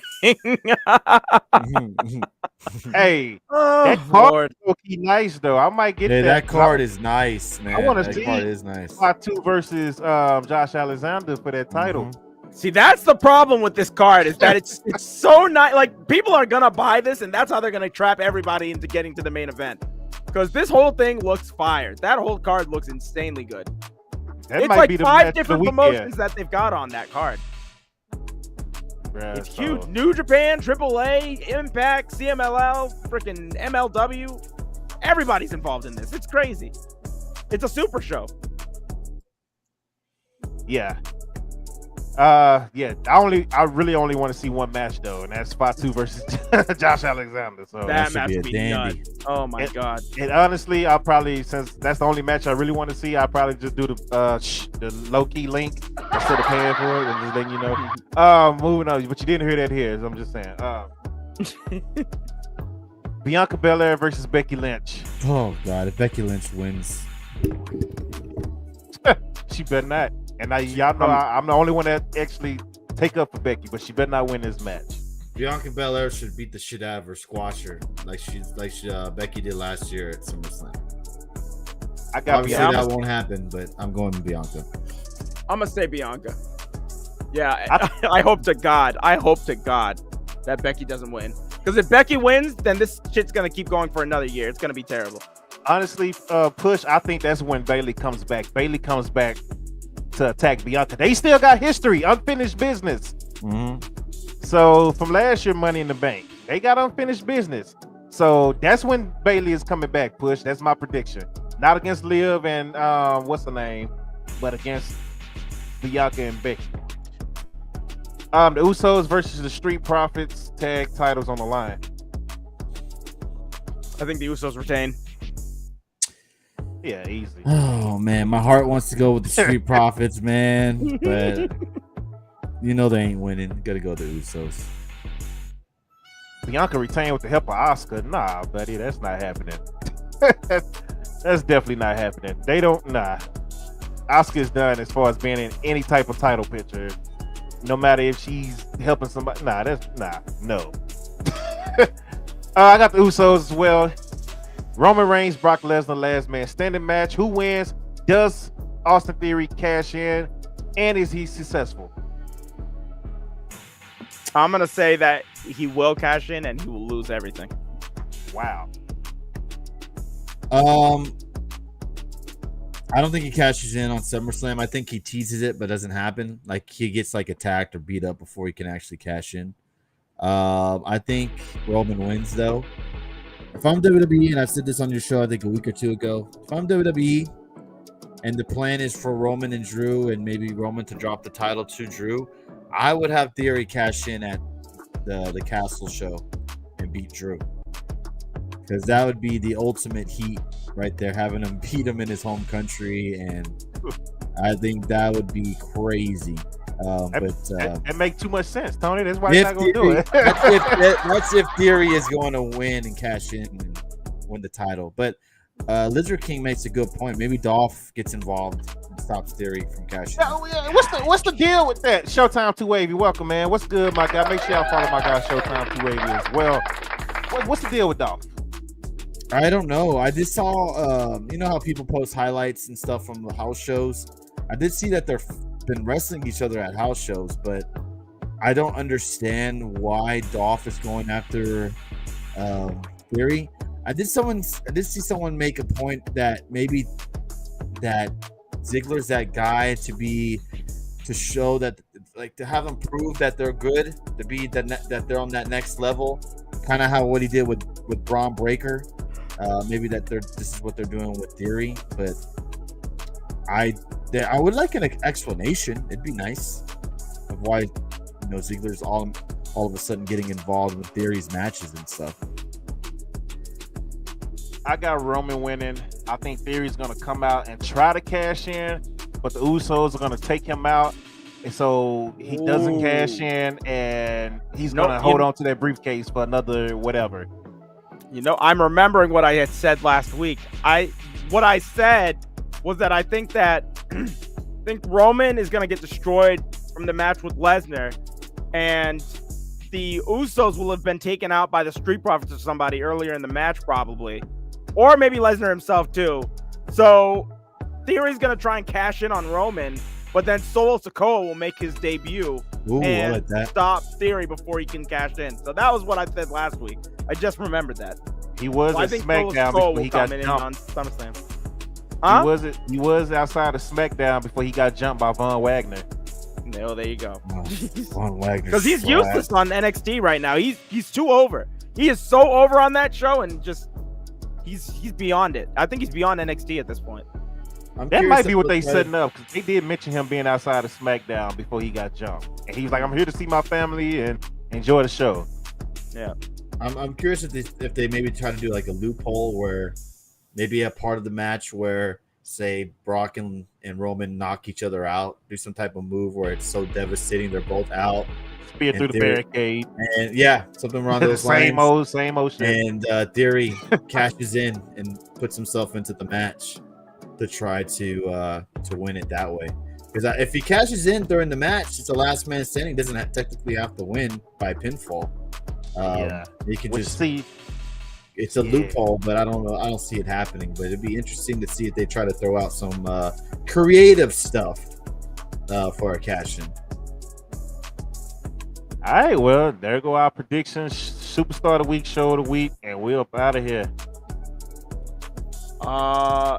My match of the week was FTR versus the Briscoes. Saw that live, and shit, that was fucking crazy. I thought for a minute, I thought that this match was gonna go for an hour. My friend was just like, "There's no fucking way." I was just like, if this shit goes for an hour and then they keep fighting after they're stuck at 1 point apiece, then that would be fucking crazy. It didn't do that, but this match was still like one of the best tag matches I've seen live in my life. I love that match. My superstar of the week, I'm gonna actually give it to 4 people, and that's FTR and the Briscoes. They were fucking awesome in that match. Like I said, like I saw this live, I was just hyped that like most of that match. Little bit of a slow start getting there, but when that crowd really got into it, when all those needle falls started happening, this match was amazing. And show of the week, obviously, Death Before Dishonor. Just a great card up and down. It's one of the best experiences I've ever been to live, so I have to give it to him. ROH did a really good job yesterday. Really good job. All right, Tony, who you got? I mean, it's hard not to go with anything not affiliated with ROH. Definitely show of the week is ROH Death Before Dishonor. Great show, top from bottom. It's easy to go with FTR or the Briscoes, so I'm going to do a little switch. I would do Claudio. There you go. I'll do Claudio Superstar of the week because of him winning his first ever world championship. And not only that, it was a great match. And I'm happy for Claudio. It was okay. Yeah, it was okay. It was okay. Maybe great's a little bit over exaggerating. It should have been great, but it was a little weird. It was a weird vibe, and now we know why. So yeah, so I'm happy for Claudio. I mean, it's been so long since he's won he's ever won a world title. So it was a nice moment for him to win the title and get that pop and all that stuff. So I'm gonna have to go with Claudio. Yeah, I got Claudio, superstar of the week. Man, he got his first world title, period. So, Push said he got his thoughts on that. Yeah, Push. Yeah. That's all I'm gonna say. Show of the week, Ring of Honor. Let me ask you this. Twitch is actually letting me know when the ad is about to start. Hold on, let me stop it. Oh, there you go. See, I saved y'all from an ad. I actually got a notification this time. I never get that. But show of the week, Ring of Honor, superstar of the week, Claudio. Match of the week. Got to give it to the Briscoes and FTR. Oh, Let me yeah. ask you this, Tony. Yes, sir. Which match was better? The first one in Dallas or the one last night? I'm telling you, I'm with Dope. The atmosphere for that match was insane. It was crazy, man. That'll do it. That'll do it because I watched that match, but me being here at the second one, that put this match over the roof for me. Yeah, So, I totally see. Like, if you're there in person, it's probably a totally different experience than watching it on a screen. But like Dope said, that the atmosphere, the start of the match, it took 10 minutes for them to start because the crowd wouldn't stop cheering. The standing there staring at each other, and the crowd chanting for the Briscoes and FTR. Like, the goosebumps were there. It was the first time they ever faced each other, and the match was really, really good as well. So it's hard to not say the first match, but both matches, or whatever, best of three, I thought they were great. Those two teams have unbelievable chemistry, and I can watch them wrestle forever. It was for real. It was a great experience, and I'm sure you watching it in person was a great experience as well. It was insane. There was a Fight Forever chant going on at one point too. Yeah. These two were killing it yesterday. Yeah, it's just being there live. I'm sure takes it over that next level. So yeah, the first one for me, absolutely. Do you think the Usos and Street Profits can top them? No, I mean, I would love to say that, but the Usos are they're the typical WWE tag team.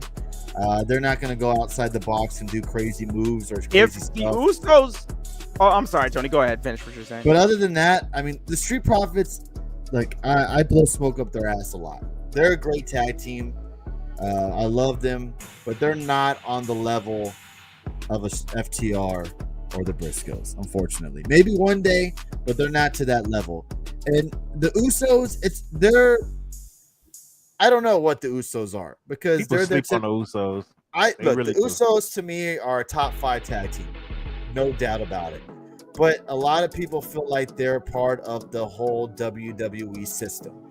Now, outside of WWE, if they were in AEW or somewhere else, could they deliver great matches? I absolutely do.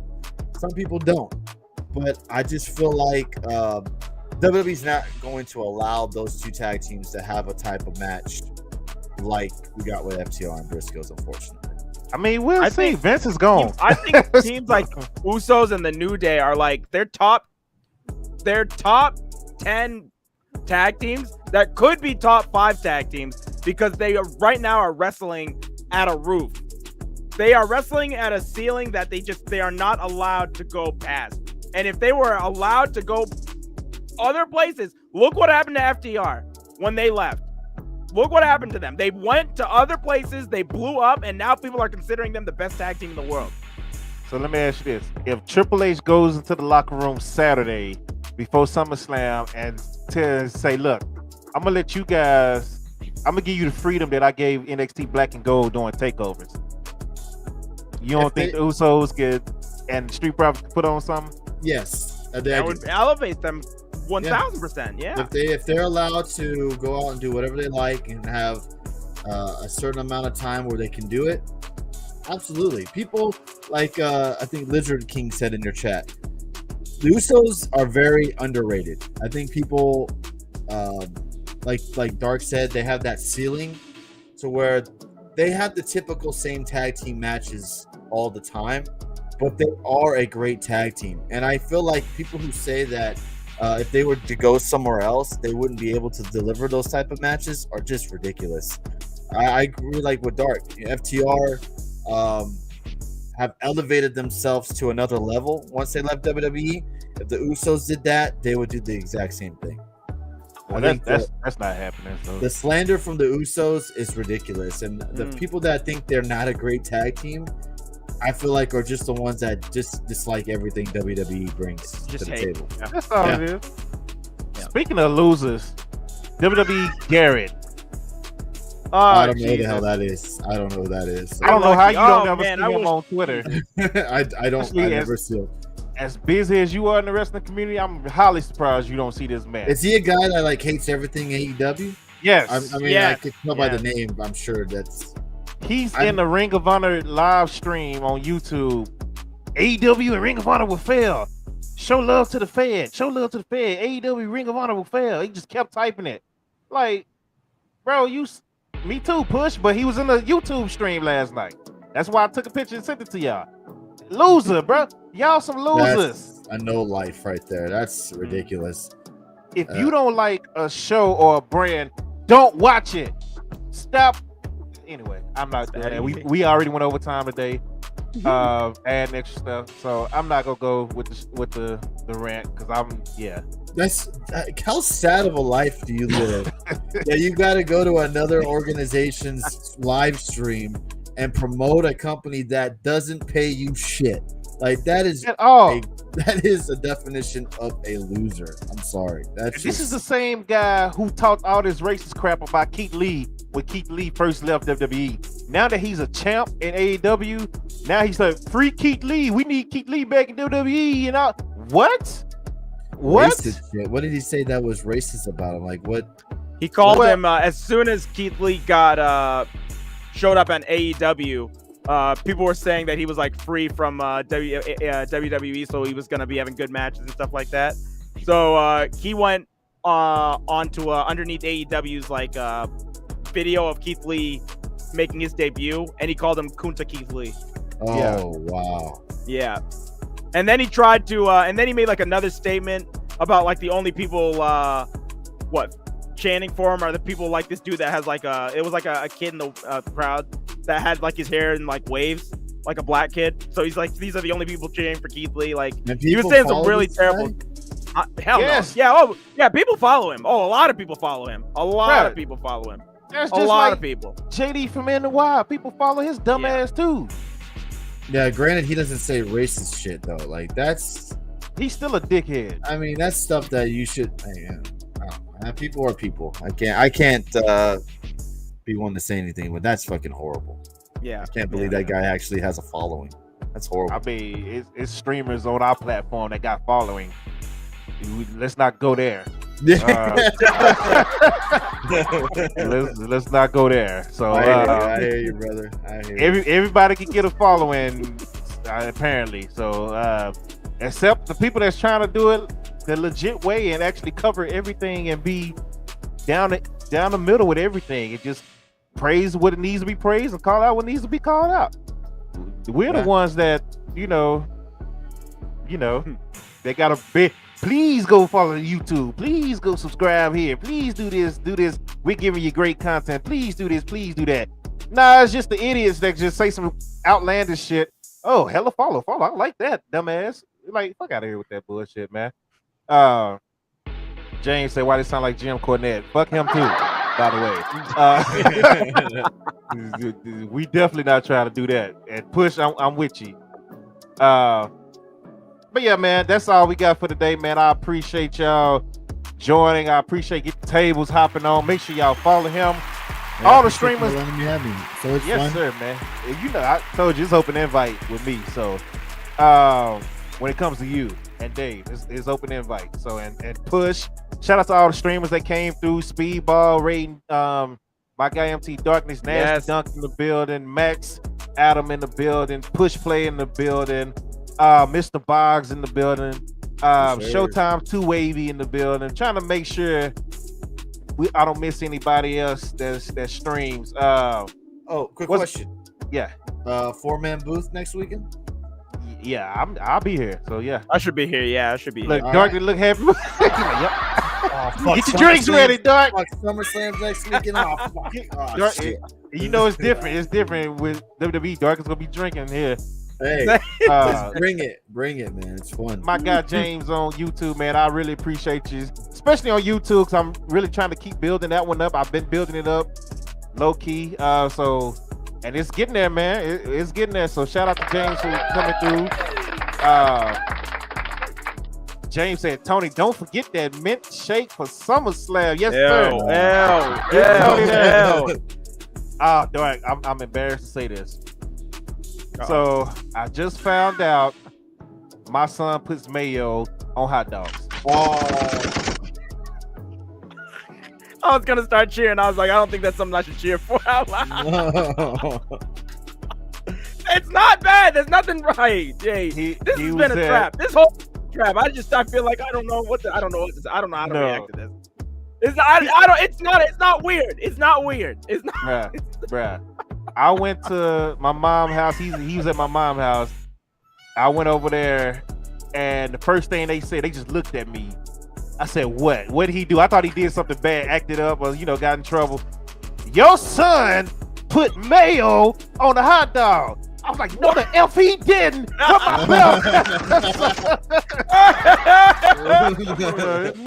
man. Bruh. Damn. I was like, that has to come from his mother's side because no way, nobody in my family doing no shit like that.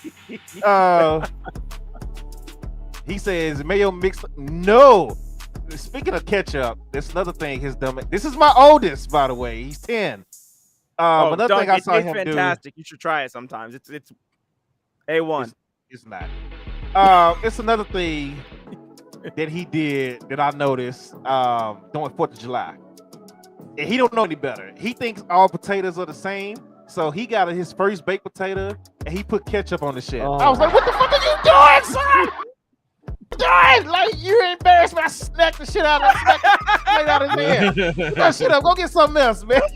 So, like, it was just a natural reaction. Hey, get that shit out my face, man. So, sorry, sir, for your potato being on the ground, eating up my ants. I'm just saying, I'm sorry. It was a natural reaction. But that was his first time eating baked potato, and it was, he was like, it's potatoes like French fries. I'm like, no, it's not.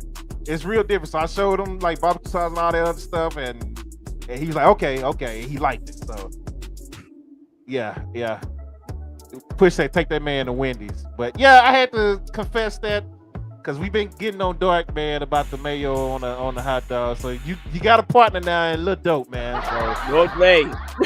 Oh man. Lil Dope is a smart one in the family. That's what I'm finding out. No, he ain't. He must be adopted, man. I need a DNA test. I don't know what's going on with this, man. Water. What the hell? Oh, shoot. Cereal with water, James? Yeah. Nah, I ain't never did that. Cereal with water. I never did that. What? Is either milk or dry, buddy? I'm not doing no water. Yeah, same here, man. Gracious. He say That's syrup weird. on hash brown. Yeah, I mean syrup get on hash browns on accident if it's in the plate. But I'm not just pouring syrup on top of a hash brown. Nah. You said Rob says they're just missing out. Now I think I'm doing something wrong if Rob's agreeing with me.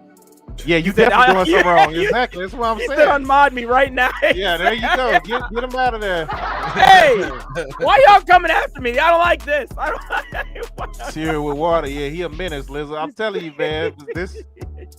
But yeah, bro, this is crazy. I appreciate y'all once again, man. Dark, you got anything, or Tony, you got anything you want to shout out before we get out of here? Well, thanks for letting me come on and shoot the shit with you guys. It's always fun letting me talk my opinions with you guys. It's fun, and I appreciate y'all having me and looking forward to next weekend chatting with you guys on SummerSlam. And make sure you guys drop these guys a follow. They work their asses off. They deserve all the followers and recognition that they get. So if you're not following them, what the hell is wrong with you? Follow them and subscribe on YouTube as well. They're good guys. So give them all the support you can. Hey, got a raid. Appreciate the raid. Yeah, Chaotic, man. Oh, okay. Yeah. Nice. Make sure to give him a follow. He's dope. Make sure you follow my guy Chaotic, man. Listen with the shout out already. I appreciate it. Man, I hate that we're leaving, but I definitely appreciate the raid. Welcome to everybody that's coming. Here, I got Get the Tables and MT Darkness with me, ladies and gentlemen. Go ahead, Dark. I will be showing the video that I made from my live attendance of Death Before Dishonor last night. So right after this, I will be showing everybody my video that I put up on YouTube that you can go and see there. If you want to check that out as well. Everything has a timestamp too. So in a little bit, you'll be able to see, you'll be able to hear the crowd reactions and everything from last night. So it was a really good show. So yeah, so make sure you go there. I'm gonna send you guys here. I'm gonna raid him as soon as we exit this stream, so y'all can go watch the video. Dope video. He was there. My guy, Big Willie. What's up, man? I'm just now seeing you in the chat. What's up, Big Willie in the house. Big Willie, was good, him man. as well, man. Look, we got a whole bunch of streamers the coming crew through is here, tonight, dude. man. Yeah. Oh, Lord. Hey, y'all need to come through for SummerSlam, man. Let's do something. Let us know. You know we're open. I'm open at least to everybody. So we might get one big huge stream. If SummerSlam is SummerSlam, second biggest pay-per-view of the year. That's what I'm saying. We need that 8-man panel. No shit. Oh Lord. Look, we do that. I'm gonna just sit back, drink, and laugh. That's all I'm gonna do. Don't even ask me say nothing unless something stupid happen and y'all hear me cussing.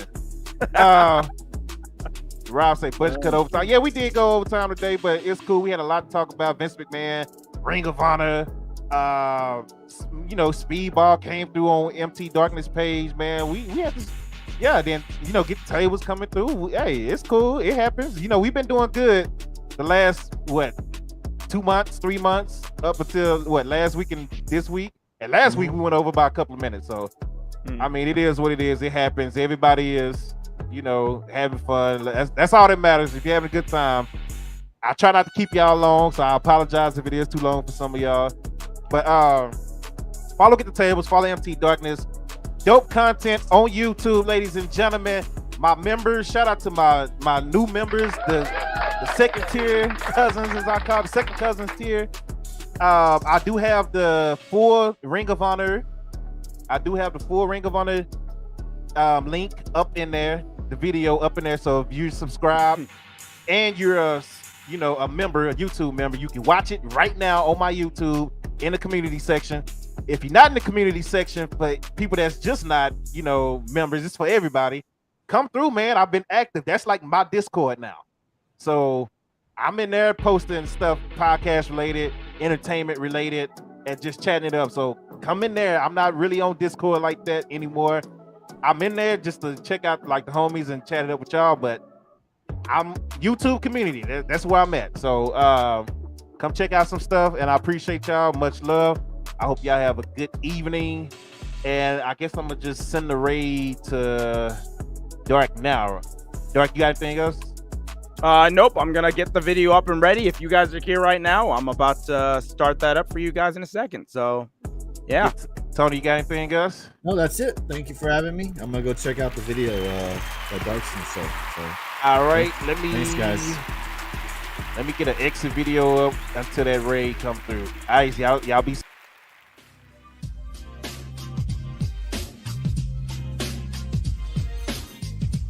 What is going on with this Wendy Chu character? All she does is go and harass beautiful women. They're all victims. What did Toxic Attraction do to Wendy Chu? Nothing. They didn't do nothing. What did Tiffany Stratton do to Wendy Chu? Nothing.